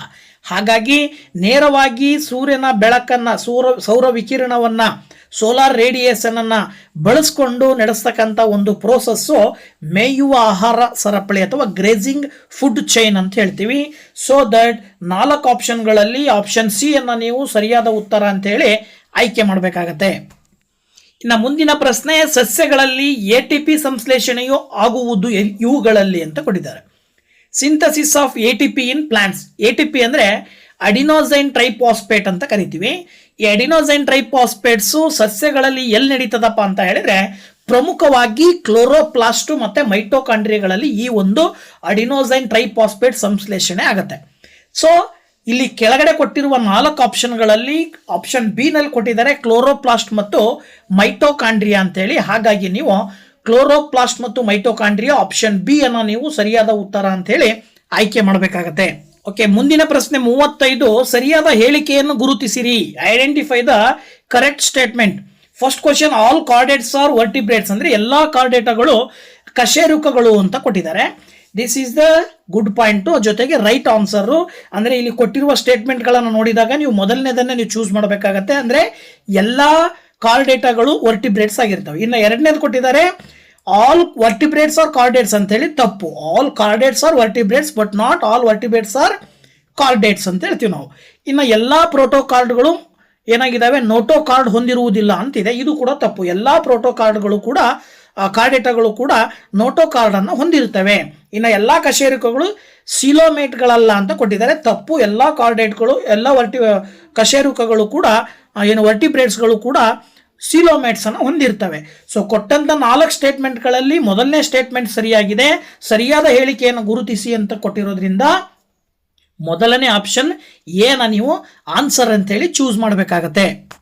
ಸೊ ನೆಕ್ಸ್ಟ್ 36th ಕ್ವಶನ್, ನಿರ್ದಿಷ್ಟ ಎತ್ತರದಲ್ಲಿ ಇರುವ ಒಂದು ಕಾಯದ ಪ್ರಚನ್ನ ಶಕ್ತಿಯು ಅವಲಂಬಿತವಾಗಿರುವುದು. Potential energy of a body at a certain height depends on ಅಂತ ಕೊಟ್ಟಿದ್ದಾರೆ. ಅಂದ್ರೆ ಒಂದು ನಿರ್ದಿಷ್ಟವಾದ ಎತ್ತರದಲ್ಲಿರುವಂಥ ವಸ್ತುವಿನ ಪ್ರಚನ್ನ ಶಕ್ತಿ ಯಾವುದ್ರ ಮೇಲೆ ಡಿಪೆಂಡ್ ಆಗಿರುತ್ತೆ. ಕೊಟ್ಟಿರೋ ಆಪ್ಷನ್ನು ಆ ವಸ್ತುವಿನ ರಾಶಿ ಮತ್ತೆ ರಾಶಿಯ ಮೇಲೆ ಮಾತ್ರ ಅಂತ ಕೊಟ್ಟಿದ್ದಾರೆ. ಆ ವಸ್ತುವಿನ ಎತ್ತರದ ಮೇಲೆ ಮಾತ್ರ ಕೊಟ್ಟಿದ್ದಾರೆ. ಆ ವಸ್ತುವಿನ ರಾಶಿ ಮತ್ತು ಗಾತ್ರದ ಮೇಲೆ ಮತ್ತೆ ಆ ವಸ್ತುವಿನ ರಾಶಿ ಮತ್ತು ಎತ್ತರದ ಮೇಲೆ. Mass of the body only, height of the body only, mass and volume of the body, ಜೊತೆಗೆ mass and height of the body ಅಂತ ಕೊಟ್ಟಿದ್ದಾರೆ. ಕೊಟ್ಟ ಆಪ್ಷನ್ಗಳನ್ನ ನೋಡ್ತಾ ಹೋದಾಗ potential energy of a body at a certain height depends on its mass, height and acceleration due to gravity ಅಂತ ಹೇಳ್ತೀವಿ ನಾವು. ಸೊ ಹಾಗಾಗಿ ಇಲ್ಲಿ ಕೊಟ್ಟು ಆಪ್ಷನ್ಗಳನ್ನು ನೋಡ್ತಾ ಹೋದಾಗ mass and height of the body. So option D ಕಾಯದ ರಾಶಿ ಹಾಗೂ ಎತ್ತರದ ಮೇಲೆ ಡಿಪೆಂಡ್ ಆಗಿದೆ ಅಂತ ಹೇಳಿ ನಾವು ಸುಲಭವಾಗಿ ಹೇಳಬಹುದು. 37th ಕ್ವಶನ್ ಬಂದ್ಬಿಟ್ಟು ನಿರಪೇಕ್ಷ ಶೂನ್ಯ ತಾಪ, ಕೊಠಡಿ ತಾಪ ಮತ್ತು ಅತಿ ಹೆಚ್ಚಿನ ತಾಪಗಳಲ್ಲಿ ಒಂದು ಜರ್ಮೇನಿಯಂ ಹರಳು ಕ್ರಮವಾಗಿ ಹೀಗೆ ವರ್ತಿಸುತ್ತದೆ ಅಂತ ಕೊಟ್ಟಾರೆ. At absolute zero temperature, room temperature and at the high temperature, a germanium crystal acts respectively as ಅಂತ ಕೊಟ್ಟಾರೆ. ಅಂದ್ರೆ ಒಂದು ಜರ್ಮೇನಿಯಂ ಕ್ರಿಸ್ಟಲ್ಲು 0 ಟೆಂಪರೇಚರ್ನಲ್ಲಿ ಹೇಗಿರುತ್ತೆ, ರೂಮ್ ಟೆಂಪರೇಚರಲ್ಲಿ ಹೇಗಿರುತ್ತೆ ಮತ್ತೆ ಹೈ ಟೆಂಪರೇಚರಲ್ಲಿ ಹೇಗಿರುತ್ತೆ ಅಂದರೆ ವಾಹಕತೆ, ಅವಾಹಕತೆ ಮತ್ತು ಅರೆವಾಹಕತೆ ಆಧಾರದ ಮೇಲೆ ಕೊಟ್ಟಿದ್ದಾರೆ. ಸೊ ಸಾಮಾನ್ಯವಾಗಿ ಜರ್ಮೇನಿಯಂ ಕ್ರಿಸ್ಟಲ್ಲು 0 ಟೆಂಪರೇಚರ್ನಲ್ಲಿ ಇನ್ಸುಲೇಟರ್ ಆಗಿರುತ್ತೆ. ಸ್ವಲ್ಪ ಟೆಂಪರೇಚರ್ ಕೊಟ್ಟಿವಿ ಅಂದರೆ ಅಟ್ ರೂಮ್ ಟೆಂಪರೇಚರಲ್ಲಿ ಇದ್ದಾಗ ಅದು ಸೆಮಿ ಕಂಡಕ್ಟರ್ ಆಗುತ್ತೆ. ಮ್ಯಾಕ್ಸಿಮಮ್ ಟೆಂಪರೇಚರ್ ಕೊಟ್ಟಿವಿ ಅಂದರೆ ಅದು ಕಂಡಕ್ಟರ್ ಆಗಿ ಕಾರ್ಯನಿರ್ವಹಣೆ ಮಾಡುತ್ತೆ. ಹಾಗಾಗಿ ಕೊಟ್ಟಿರುವ ಆಪ್ಷನ್ಗಳನ್ನು ನೋಡಿದಾಗ ಆಪ್ಷನ್ ಸಿ ನಲ್ಲಿ ಕೊಟ್ಟಿದ್ದಾರೆ insulator, semi conductor, conductor. So that option C is the right answer. ಮುಂದಿನ ಪ್ರಶ್ನೆ, ವಿವಿಧ ರೀತಿಯ ಘರ್ಷಣೆಗಳನ್ನು ಅವುಗಳ ಪರಿಮಾಣಗಳ ಇಳಿಕೆ ಕ್ರಮದಲ್ಲಿ ವ್ಯವಸ್ಥಿತವಾಗಿ ಜೋಡಿಸಿದಾಗ ಸರಿಯಾದ ಜೋಡಣೆ ಅಂತ ಕೊಟ್ಟಿದ್ದಾರೆ. Arrangement of the different types of friction in the descending order of their magnitudes ಅಂತ ಕೊಟ್ಟಿದ್ದಾರೆ. ಕೆಲವು ಘರ್ಷಣೆಯ ವಿಧಗಳೇನು ಬರ್ತವೆ, ಆ ಘರ್ಷಣೆಯ ವಿಧಗಳನ್ನ ಅವುಗಳ ಪರಿಮಾಣಗಳ ಆಧಾರದ ಮೇಲೆ ಇಳಿಕೆ ಕ್ರಮದಲ್ಲಿ ಬರೆದಾಗ ಸ್ಟ್ಯಾಟಿಕ್ ಫ್ರಿಕ್ಷನ್ ಬರುತ್ತೆ, ಆಮೇಲೆ ಸ್ಲೈಡಿಂಗ್ ಫ್ರಿಕ್ಷನ್ ಬರುತ್ತೆ, ನಂತರದಲ್ಲಿ ರೋಲಿಂಗ್ ಫ್ರಿಕ್ಷನ್ ಬರುತ್ತೆ. ಸೊ ಈ ರೀತಿ ಡಿಸೆಂಡಿಂಗ್ ಆರ್ಡರ್ಲಿ ಬರೆದಾಗ ಸ್ಥಾಯಿ ಘರ್ಷಣೆ, ಜಾರು ಘರ್ಷಣೆಯ ನಂತರ ಉರುಳು ಘರ್ಷಣೆ ಅಂತ ಬರುತ್ತೆ. ಹಾಗಾಗಿ ನೀವು ಕೊಟ್ಟಿರುವ ಆಪ್ಷನ್ಗಳನ್ನು ನೋಡಿ, ಆಪ್ಷನ್ ಬಿ ನಲ್ಲಿ ಆ ರೀತಿಯ ಒಂದು ಇಳಿಕೆ ಕ್ರಮವನ್ನು ಕೊಟ್ಟಿದ್ದಾರೆ. ಸೊ ಆಪ್ಷನ್ ಬಿ ಅನ್ನು ನೀವು ರೈಟ್ ಆನ್ಸರ್ ಅಂತೇಳಿ ಕನ್ಸಿಡರ್ ಮಾಡ್ತೀರಾ. ಇನ್ನು ನೆಕ್ಸ್ಟ್, ಬಹುಪದೋಕ್ತಿ P of X is equal to C X plus D ಇದರ ಶೂನ್ಯತೆಯು ಅಂತ ಕೊಟ್ಟಿದ್ದಾರೆ. Zero of the polynomial P of X is equal to C X plus D is very simple. Zero of the polynomial ಅಂತ ಕೊಟ್ಟಿರೋದ್ರಿಂದ ಕೊಟ್ಟಿರುವಂತಹ statement P of X is equal to C X plus D ಅನ್ನ equal to zero ಅಂತ ತಗೊಂಡ್ರೆ ಅಂದ್ರೆ C X plus D is equal to zero ಆದಾಗ D ಆ ಕಡೆ ಹೋದ್ರೆ ಮೈನಸ್ ಡಿ ಆಗುತ್ತೆ. ನೆಕ್ಸ್ಟ್ ಸ್ಟೆಪ್ ಅಲ್ಲಿ ಸಿನೂ ಕೂಡ ಆ ಕಡೆ ಕಳಿಸಿದ್ರೆ ಮೈನಸ್ ಡಿ ಬೈ ಸಿ ಆಗುತ್ತೆ. ಸೊ ಅಲ್ಲಿಗೆ ನಿಮಗೆ ಮೈನಸ್ ಡಿ ಬೈ ಸಿ ಬರ್ತದೆ ಆನ್ಸರು ಎಕ್ಸ್ ನ ಬೆಲೆ. ಸೊ ದಟ್ ಆಪ್ಷನ್ ಡಿ ಅನ್ನ ನೀವು ಸರಿಯಾದ ಉತ್ತರ ಅಂತೇಳಿ ಆಯ್ಕೆ ಮಾಡಬೇಕಾಗತ್ತೆ, minus D by C. Okay, 40ನೇ ಪ್ರಶ್ನೆ ವೆರಿ ಸಿಂಪಲ್ ಆಗಿರ್ತಕ್ಕಂಥದ್ದು. ಪ್ರಶ್ನೆ ಹೇಳ್ತಾ ಇದೆ, ದತ್ತ ಚಿತ್ರದಲ್ಲಿನ ಬಹುಪದೋಕ್ತಿ ಎಫ್ ಆಫ್ ಎಕ್ಸ್ ಇದರ -2 ಮತ್ತು 2ಗಳ ನಡುವಿನ ಶೂನ್ಯತೆಗಳ ಸಂಖ್ಯೆಯು. ಮೇಲ್ಗಡೆ ಚಿತ್ರ ಕೊಟ್ಟಿದ್ದಾರೆ, -2 ಒಂದ್ ಕಡೆಗಿದೆ, ಇನ್ನೊಂದು ಕಡೆಗೆ 2 ಇದೆ. ಇವೆರಡರ ನಡುವಿನ ನಂಬರ್ ಆಫ್ ಜೀರೋಸ್ ಎಷ್ಟು ಅನ್ನೋದನ್ನ ಕಂಡುಹಿಡಿಬೇಕು. ಸೊ ಇಲ್ಲಿ ನಂಬರ್ ಆಫ್ ಜೀರೋಸ್ ಬೇಕು ಅಂದ್ರೆ ನಿಮಗೆ ವೆರಿ ಸಿಂಪಲ್ ಏನ್ ಮಾಡ್ಬೇಕಪ್ಪ ಅಂತ ಹೇಳಿದ್ರೆ, ಆ ಒಂದು ರೇಖೆ, ವಕ್ರ ರೇಖೆ ಏನಿದೆಯಲ್ಲ ಎಫ್ ಆಫ್ ಎಕ್ಸ್, ಆ ರೇಖೆ ಎಕ್ಸ್ ಅಕ್ಷದ ಮೇಲೆ ಎಷ್ಟು ಬಾರಿ ಪಾಸ್ ಆಗಿದೆ ಅಥವಾ ಎಷ್ಟು ಬಾರಿ ಮೀಟ್ ಆಗಿದೆ ಅವುಗಳನ್ನ ಕೌಂಟ್ ಮಾಡಿದ್ರಿ ಅಂತ ಹೇಳಿದ್ರೆ ನೀವು ಅದನ್ನ ಜೀರೋಸ್ ಅಂತ ಕರಿತೀವಿ ನಾವು. ಅಲ್ಲಿಗೆ ಈ -2 ರಿಂದ 2 ಮಧ್ಯೆ 2 ಬಾರಿ ಆ ವಕ್ರ ರೇಖೆ ಪಾಸ್ ಆಗಿರೋದ್ರಿಂದಾಗಿ ನಂಬರ್ ಆಫ್ ಜೀರೋಸ್ 2 ಅಂತೇಳಿ ನಾವು ಹೇಳ್ತೀವಿ. ಸೊ ದಟ್ ಆಪ್ಷನ್ ಏನ ನೀವು ಸರಿಯಾದ ಉತ್ತರ ಅಂತೇಳಿ ಆಯ್ಕೆ ಮಾಡಬೇಕು. ನೆಕ್ಸ್ಟ್ ಪ್ರಶ್ನೆ, ಮೂಲ ಬಿಂದು 0 ಮೂಲಕ ಎಷ್ಟು ರೇಖೆಗಳು ಹಾದು ಹೋಗಬಹುದು? How many lines May pass through the origin ಅಂತ ಕೊಟ್ಟಿದ್ದಾರೆ. ಇಲ್ಲಿ ಹೇಳುವ ಪ್ರಕಾರ ಎಕ್ಸ್ ಮತ್ತೆ ವೈ ಅಕ್ಷಗಳನ್ನ ಹಾರಿಜಾಂಟಲ್ ಮತ್ತೆ ವರ್ಟಿಕಲ್ ಆಗಿ ಈ ರೀತಿ ಅರೇಂಜ್ ಮಾಡಿದಾಗ ಮಧ್ಯೆ ಏನು ಬಿಂದುವಿನ ರಚನೆ ಆಗುತ್ತೆ ಅದನ್ನ ನಾವು ಒರಿಜಿನ್ ಅಂತ ಕರಿತೀವಿ, ಅಂದ್ರೆ ಮೂಲ ಬಿಂದು ಅಂತ ಕರಿತೀವಿ. ಆ ಮೂಲ ಬಿಂದುವಿನ ಮೂಲಕ ಎಷ್ಟು ರೇಖೆಗಳನ್ನ ಹಾಕಬಹುದು ಅನ್ನೋದು ಪ್ರಶ್ನೆ. ಇಲ್ಲಿ ಕ್ವಶನ್ ಹೇಳೋ ಪ್ರಕಾರ ಮೂಲ ಬಿಂದುವಿನ ಮೂಲಕ ಸಾಕಷ್ಟು ರೇಖೆಗಳನ್ನ ನಾವು ಎಳಿಬಹುದು, ಅಂದ್ರೆ ಅನಂತವಾಗಿ ಅನೇಕ ಅಂತ ಅರ್ಥ. ಅಂದ್ರೆ infinitely many lines pass through the origin 0 ಅಂತ ಹೇಳ್ಬೋದು ನಾವು. ಸೊ ದಟ್ ಇದ್ರ ಪ್ರಕಾರ ಆಪ್ಷನ್ ಡಿ ಸರಿಯಾದ ಉತ್ತರ ಆಗುತ್ತೆ. ತ್ರಿಭುಜದ ಲಂಬ ರೇಖೆಗಳು ಒಂದಕ್ಕೊಂದು ಛೇದಿಸಿ ಸಂಧಿಸುವ ಬಿಂದುವು ಅಂತ question. The point of intersection of the altitudes of A triangle is called ಅಂತ ಕೊಟ್ಟಿದ್ದಾರೆ. ಈಗ ಒಂದು ತ್ರಿಭುಜದಲ್ಲಿ ರೇಖೆಗಳನ್ನು ಹಾಕ್ತೀವಿ, ಆ ರೇಖೆಗಳು ಒಂದೊಂದು ತ್ರಿಭುಜದ ಪ್ರತಿಯೊಂದು ಬಾಹುವಿಗೂ ಲಂಬವಾಗಿರೋ ರೀತಿಯಲ್ಲಿ ರೇಖೆಗಳನ್ನು ಹಾಕಿದಾಗ ಆ ರೇಖೆಗಳು ಯಾವುದೋ ಒಂದು ಭಾಗದಲ್ಲಿ ಸಂಧಿಸ್ತವೆ ಎಲ್ಲ ರೇಖೆಗಳು. ಸೊ ರೇಖೆಗಳು ಸಂಧಿಸುವ ಭಾಗವನ್ನು ನಾವು ಏನಂತ ಕರಿತೀವಿ ಅನ್ನೋದು ಪ್ರಶ್ನೆ. ಸೊ ಈ ರೀತಿಯ ರೇಖೆಗಳನ್ನು ನಾವು ರೇಖೆಗಳು ಸಂಧಿಸುವ ಆ ಒಂದು ಭಾಗವನ್ನು ನಾವೇನಂತ ಕರಿತೀವಿ? ಆರ್ಥೋ ಸೆಂಟರ್ ಅಂತ ಕರಿತೀವಿ. ಹಾಗಾಗಿ ಆಪ್ಷನ್ ಎ ಸರಿಯಾದ ಉತ್ತರ ಆಗುತ್ತೆ. ಸೊ ಮುಂದಿನ ಪ್ರಶ್ನೆ, a⁻x is equal to b⁻y is equal to c⁻z ಮತ್ತು b² is equal to ac ಆದರೆ 1/x plus 1/z ಅಂತ ಕೊಟ್ಟಿದ್ದಾರೆ. ಸೊ ಈ 1/x plus 1/z ನ ಬೆಲೆಯನ್ನ ಕಂಡುಹಿಡಿಬೇಕು, ಪವರ್ನ ರೂಪದಲ್ಲಿ ಕೊಟ್ಟಿದ್ದಾರಲ್ವಾ.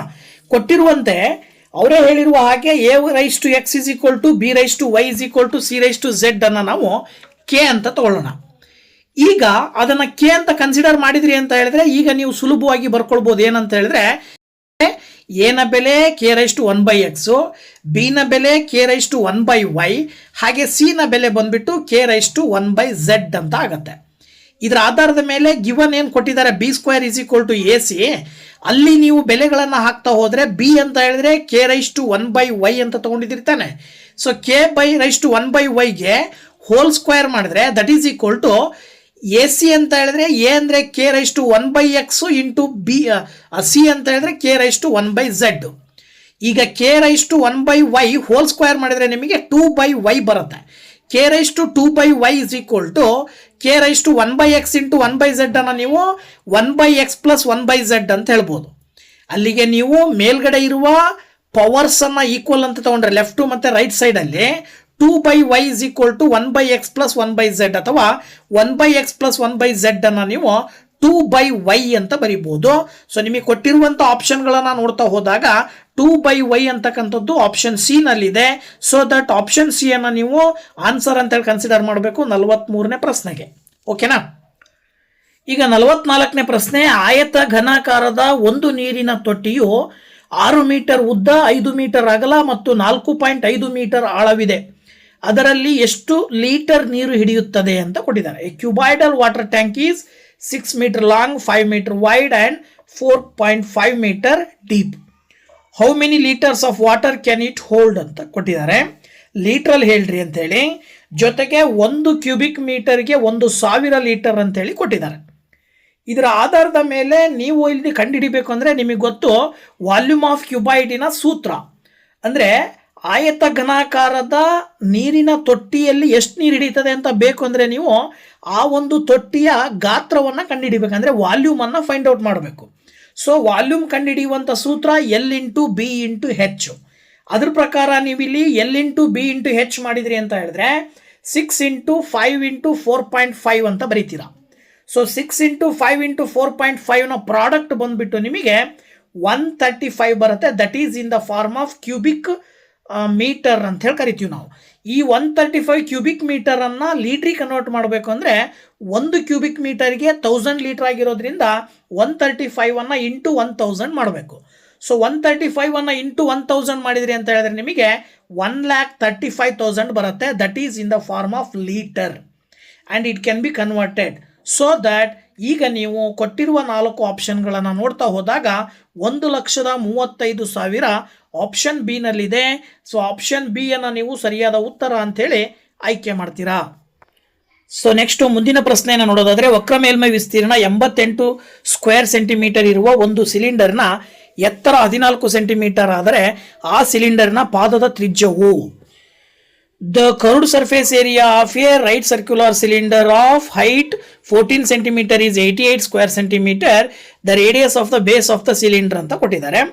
ಸೊ ನಮಗೆ ಗೊತ್ತು ವಕ್ರ ಮೇಲ್ಮೈ ವಿಸ್ತೀರ್ಣ ಕಂಡುಹಿಡಿಯುವ ಸೂತ್ರ 2πRh. ಸೊ ಕೊಟ್ಟಿದ್ದಾರೆ ಅವರೇ 2πRh ನ ಮೆಜರ್ಮೆಂಟು 88 ಸ್ಕ್ವೇರ್ ಸೆಂಟಿಮೀಟರ್ ಅಂತ ಹೇಳಿ. ಹೆಚ್ ಕೊಟ್ಟಿದ್ದಾರೆ ಜೊತೆಗೆ 14 ಅಂತೇಳಿ. ಅಲ್ಲಿಗೆ 2πr into 14 is equal to 88. So 2 into 14 ನೀವು ಈಕ್ವಲಿಂದ ಆ ಕಡೆ ಕಳಿಸಿದ್ರೆ 88 ಡಿವೈಡೆಡ್ ಬೈ 14 ಇಂಟು 2 ಆಗುತ್ತೆ. ಸೊ 2ರಿಂದ 88 ನೀವು ಭಾಗಾಕಾರ ಮಾಡಿದ್ರೆ 44 ಬರುತ್ತೆ. ಈ 44 14ರಿಂದ ಭಾಗಿಸಿದ್ರೆ ನಿಮಗೆ 22/7 ಬರುತ್ತೆ. ಅಂದರೆ ಅದರ ಅರ್ಥ ಅಲ್ಲಿಗೆ ಈ ಕಡೆನೂ ಕೂಡ ಪೈ ಅಂತೇಳಿ ನಿಮ್ಗೆ ಗೊತ್ತು. ಪೈನ ಜನರಲ್ ಫಾರ್ಮ್, ಪೈನ ಕಾನ್ಸ್ಟೆಂಟ್ ವ್ಯಾಲ್ಯೂ 22/7 ಅಂತೇಳಿ. ಹಾಗಾಗಿ ಈ ಲೆಫ್ಟ್ ಸೈಡು ರೈಟ್ ಸೈಡ್ ಎರಡೂ ಕಡೆ ಇರುವಂಥ ಪೈ ಕ್ಯಾನ್ಸಲ್ ಆದಾಗ radius R is equal to 1 ಬರುತ್ತೆ. ಸೊ ದಟ್ ತ್ರಿಜ್ಯವನ್ನು ಕೇಳಿದಾರೆ ಅವರು. Radius R is equal to 1 ಬರ್ತಾ ಇದೆ ಅಂದರೆ ನೀವು ಆಪ್ಷನ್ 1 ಆಯ್ಕೆ ಮಾಡಬೇಕಾಗತ್ತೆ, ಆಪ್ಷನ್ ಡಿ ಅನ್ನು ಆಯ್ಕೆ ಮಾಡಬೇಕಾಗತ್ತೆ ಸರಿಯಾದ ಉತ್ತರ. ಓಕೆ. ಸೊ ನೆಕ್ಸ್ಟ್ ಪ್ರಶ್ನೆ ನೋಡಿ, ಇಲ್ಲಿ ಉಭಯವರ್ತಿ ಆಕ್ಸೈಡ್ ಅನ್ನು ನೀಡುವ ಧಾತು ಅಂತ ಕೊಟ್ಟಿರೋದು. Element which forms amphoteric oxides. Amphoteric oxides ಅನ್ನ ಫಾರ್ಮೇಶನ್ ಮಾಡುವಂತಹ ಧಾತು ಯಾವುದು ನೋಡಿ. ಇಲ್ಲಿ ಆಂಫೋಟರಿಕ್ ಆಕ್ಸೈಡ್ ಅಂದ್ರೆ ವೆರಿ ಸಿಂಪಲ್, ಆಸಿಡ್ಸ್ ಮತ್ತೆ ಬೇಸಸ್ ಎರಡರ ಜೊತೆಗೂ ಕೂಡ ರಿಯಾಕ್ಟ್ ಮಾಡುವಂತಹ ಕಾಂಪೌಂಡ್ಸ್ ಅನ್ನ ನಾವು ಆಂಫೋಟರಿಕ್ ಆಕ್ಸೈಡ್ಸ್ ಅಂತ ಕರಿತೀವಿ. ಸೊ ಅಂತಹ ಆಸಿಡ್ ಮತ್ತೆ ಬೇಸಸ್ ನ ಜೊತೆಗೆ ರಿಯಾಕ್ಟ್ ಮಾಡುವಂತಹ ಆಂಫೋಟರಿಕ್ ಆಕ್ಸೈಡ್ಸ್ ಅನ್ನ ಫಾರ್ಮೇಶನ್ ಮಾಡಲಿಕ್ಕೆ ಕೆಳಗಿನ 4 ನೀವು ಅಬ್ಸರ್ವ್ ಮಾಡಿದಾಗ ಅಲ್ಯೂಮಿನಿಯಂ ಆ ಒಂದು ಕೆಲಸವನ್ನ ಮಾಡುತ್ತೆ. ಅಲ್ಯೂಮಿನಿಯಂ ಇಂದ ಫಾರ್ಮೇಶನ್ ಆಗುವ ಕಾಂಪೌಂಡ್ಗಳು, ಅಲ್ಯೂಮಿನಿಯಂ ಕಾಂಪೌಂಡ್ಸ್ ಸಾಮಾನ್ಯವಾಗಿ ಆಸಿಡ್ ಮತ್ತೆ ಬೇಸ್ ಎರಡರ ಜೊತೆಗೂ ಕೂಡ ರಿಯಾಕ್ಟ್ ಮಾಡುವ ಕೆಪಾಸಿಟಿಯನ್ನ ಹೊಂದಿರ್ತವೆ. ಹಾಗಾಗಿ ನೀವು ಆಪ್ಷನ್ ಡಿ ಅಲ್ಲಿ ಇರ್ತಕ್ಕಂಥ ಉತ್ತರವನ್ನು ನೀವು ಆಯ್ಕೆ ಮಾಡಬೇಕಾಗತ್ತೆ. ನೆಕ್ಸ್ಟ್ ನೋಡಿ, ಇಲ್ಲಿ 47ನೇ ಪ್ರಶ್ನೆ ಹೇಳ್ತಾ ಇದೆ, ಜೇನು ನೊಣ ಕಚ್ಚಿದಾಗ ದೇಹಕ್ಕೆ ಸೇರುವ ರಾಸಾಯನಿಕ ದ್ರವ. The chemical liquid enters into the body when honey bee bites is ಅಂತ ಕೊಟ್ಟಿದ್ದಾರೆ. ಜೇನು ನೊಣ ಕಚ್ಚಿದಾಗ ಸಾಮಾನ್ಯವಾಗಿ ನಮಗೆ ಏನಾಗುತ್ತೆ, ನೋವಾಗುತ್ತೆ. ಅಂದರೆ ಅದು ಉಬ್ಕೊಳ್ಳುತ್ತೆ. ಅದರಿಂದಾಗಿ ಅದು ಏನು ಮುಳ್ಳು ಚುಚ್ಚಿರುತ್ತಲ್ಲ, ಚುಚ್ಚಿರುವ ಜಾಗ ಕಂಪ್ಲೀಟ್ ಆಗಿ ನಮಗೆ ಸ್ವೆಲ್ ಆಗ್ತಕ್ಕಂಥದ್ದನ್ನು ನಾವು ನೋಡ್ತೀವಿ. ಸೊ ಅಂತಹ ಒಂದು ರಾಸಾಯನಿಕ ದ್ರವ ಯಾವುದು ಹೋಗಿರುತ್ತೆ ಅಂತಂದರೆ ಆಸಿಡ್ ಪ್ರಮುಖವಾಗಿರ್ತಕ್ಕಂಥದ್ದು. ಯಾವುದಪ್ಪ ಅದು ಆಸಿಡ್ ಅಂತ ಹೇಳಿದ್ರೆ ಮಿಥೆನಾಯಿಕ್ ಆಸಿಡ್ ಅಂತ ಕರಿತೀವಿ. ಆಪ್ಷನ್ ಎ ನ ನೀವು ಹೇಳಬೇಕಾಗತ್ತೆ. ಮಿಥೆನಾಯಿಕ್ ಆಸಿಡ್ ಆ ಒಂದು ಸಂದರ್ಭದಲ್ಲಿ ಜೇನುನೊಣ ಕಚ್ಚಿದಾಗ ದೇಹದ ಒಳಗಡೆ ಎಂಟರ್ ಆಗ್ತಕ್ಕಂಥ ಒಂದು ರಾಸಾಯನಿಕ ದ್ರವ ಆಗಿರುತ್ತೆ. So that option A is the right answer. ನೋಡಿ ನೆಕ್ಸ್ಟ್ 48ನೇ ಪ್ರಶ್ನೆ, ವೇಗದ ದರ ಮತ್ತು ನಿಯತದ ಏಕಮಾನವು ಯಾವ ವರ್ಗದ ಕ್ರಿಯೆಗೆ ಸಮವಾಗಿರುತ್ತದೆ ಅಂತ ಕೊಟ್ಟಿದ್ದಾರೆ. For which order reaction the unit of rate and rate constant are same. Order of reaction 0 ಇದ್ದಾಗ ಎರಡರ ದರ ಮತ್ತು ನಿಯತದ ಏಕಮಾನವು ಒಂದೇ ಆಗಿರುತ್ತೆ. ಅಂದ್ರೆ rate and rate constant same ಇರೋದು 0 ಆರ್ಡರ್ ರಿಯಾಕ್ಷನ್ ಅಲ್ಲಿ ಮಾತ್ರ. ಹಾಗಾಗಿ ನೀವು ಕೊಟ್ಟಿರುವ ಆಪ್ಷನ್ಗಳಲ್ಲಿ ಆಪ್ಷನ್ ಸಿ ಸರಿಯಾದ ಉತ್ತರ. ಆಪ್ಷನ್ ಸಿ ಅನ್ನು ಆಯ್ಕೆ ಮಾಡಬೇಕಾಗತ್ತೆ. ಮುಂದಿನ ಪ್ರಶ್ನೆ, ಬಂಧನಕ್ಕೊಳಪಡದ ಆಣ್ವಿಕ ಕಕ್ಷಾ ಫಲನಗಳನ್ನು ಹೀಗೆ ನಿರೂಪಿಸಬಹುದು. Antibonding molecular orbitals are represented by ಅಂತ ಕೊಟ್ಟಿದ್ದಾರೆ. ನೋಡಿ, ಆಂಟಿಬಾಂಡಿಂಗ್ ಮಾಲಿಕ್ಯುಲರ್ ಆರ್ಬಿಟಲ್ಸ್ ಅನ್ನ ನಾವು ಸಿಂಬಲಿಕಲಿ ಏನಂತ ಕರಿತೀವಿ ಅಂತ ಹೇಳಿದ್ರೆ ಸಿಗ್ಮಾ ಸ್ಟಾರ್ ಪೈ ಸ್ಟಾರ್ ಅಂತ ಕರಿತೀವಿ. ಸೊ ಹಾಗಾಗಿ ನೀವು ಆಪ್ಷನ್ ಬಿ ನಲ್ಲಿ ಕೊಟ್ಟಿದ್ದಾರೆ ಸಿಗ್ಮಾ ಸ್ಟಾರ್ ಮತ್ತೆ ಪೈ ಸ್ಟಾರ್ ಅಂತೇಳಿ. ಸೊ ಆಪ್ಷನ್ ಬಿ ಅನ್ನ ನೀವು ಉತ್ತರವಾಗಿ ಆಯ್ಕೆ ಮಾಡಬೇಕಾಗತ್ತೆ. ಬಂಧನಕ್ಕೊಳಪಡದ ಆಣ್ವಿಕ ಕಕ್ಷಾ ಫಲನಗಳನ್ನ ನಾವು ಬರಿಬೇಕಾದಾಗ. ಓಕೆನಾ? ಸೊ ಇನ್ನು ಮ್ಯಾಥ್ಸ್ ಅಂಡ್ ಸೈನ್ಸ್ ಪಾರ್ಟ್ ಅಲ್ಲಿ ಕೊನೆಯ ಪ್ರಶ್ನೆ 50ನೇದು, ಮೆಂಡಲ್ ಇವನು ಮುನ್ಸೂಚಿಸಿದ ಏಕ ಅಲ್ಯೂಮಿನಿಯಂ ನಂತರ ಏನೆಂದು ಕರೆಯಲಾಯಿತು ಅಂತ ಕೊಟ್ಟಿದ್ದಾರೆ. ಏಕ aluminium predicted by Mendeleev later called. So periodic table ಅನ್ನ ರಚನೆ ಮಾಡುವಂತಹ ಸಂದರ್ಭದಲ್ಲಿ ಮೆಂಡಲೀವ್ ಅವರು ಆ ಒಂದು ಪೀರಿಯಡಿಕ್ ಟೇಬಲ್ನ ಒಂದು ಜಾಗದಲ್ಲಿ ಏಕ ಅಲ್ಯೂಮಿನಿಯಂ ಅಂತ ಹೇಳಿ ಹೆಸರು ಬರೆದಿದ್ರು. ನಂತರದಲ್ಲಿ ಆ ಒಂದು ಅಲ್ಯೂಮಿನಿಯಂಗೆ ಹೆಸರು ಕೊಡಲಾಯಿತು ಏನಂತ ಹೇಳಿದ್ರೆ ಗ್ಯಾಲಿಯಂ ಅಂತೇಳಿ. ಸೊ ಆಪ್ಷನ್ ಸಿ ನಲ್ಲಿ ಕೊಟ್ಟಿದಾರಲ್ವಾ GA ಅಂತೇಳಿ. ಸೊ ಆ ಒಂದು ಗ್ಯಾಲಿಯಂ ಅಂತೇಳಿ ಎಕೋ ಅಲ್ಯೂಮಿನಿಯಂ ಅನ್ನ ಇತ್ತೀಚಿನ ದಿನಗಳಲ್ಲಿ ಕರೆಯಲಾಗ್ತಾ ಇದೆ. ಹಾಗಾಗಿ ನೀವು ಆಪ್ಷನ್ ಸಿ ಅನ್ನ ಈ ಒಂದು ಪ್ರಶ್ನೆಗೆ ಉತ್ತರವಾಗಿ ಹೇಳಬೇಕಾಗತ್ತೆ. ಸೊ ಮ್ಯಾಥಮೆಟಿಕ್ಸ್ ಮತ್ತೆ ಸೈನ್ಸ್ಗೆ ಸಂಬಂಧಪಟ್ಟಂತ 2017ರ ಕ್ವಶನ್ ಪೇಪರ್ನಲ್ಲಿ 50 ಮಲ್ಟಿಪಲ್ ಚಾಯ್ಸ್ ಕ್ವಶನ್ಸ್ ಅನ್ನ ಈ ಒಂದು ವಿಡಿಯೋದಲ್ಲಿ ನಿಮ್ಮ ಜೊತೆ ಡಿಸ್ಕಷನ್ ಮಾಡಿದ್ದೀನಿ. ವಿಡಿಯೋ ಇಷ್ಟ ಆದರೆ ಲೈಕ್ ಮಾಡಿ, ಶೇರ್ ಮಾಡಿ, ಹಾಗೆ ಕಮೆಂಟ್ ಮಾಡಿ ಅಂತ ಹೇಳ್ತಾ, ಇದೇ 2017ರ ಪ್ರಶ್ನೆ ಪತ್ರಿಕೆಯಲ್ಲಿ ಬರುವಂತಹ ಮುಂದಿನ ಪ್ರಶ್ನೆಗಳನ್ನ ಅಂದ್ರೆ 2 ಅಂಕದ ಪ್ರಶ್ನೆಗಳನ್ನ ಲಾಂಗ್ ಆನ್ಸರ್ನ ಬರೀತಕ್ಕಂಥ ಪ್ರಶ್ನೆಗಳನ್ನ ನೆಕ್ಸ್ಟ್ ವಿಡಿಯೋದಲ್ಲಿ ನಿಮ್ಮ ಜೊತೆ ಹಂಚ್ಕೊಳ್ತೀನಿ. ಅಲ್ಲಿ ತನಕ ವೇಟ್ ಮಾಡ್ತಾ ಇರಿ ಅಂತ ಹೇಳ್ತಾ, once again thank you very much. Bye bye.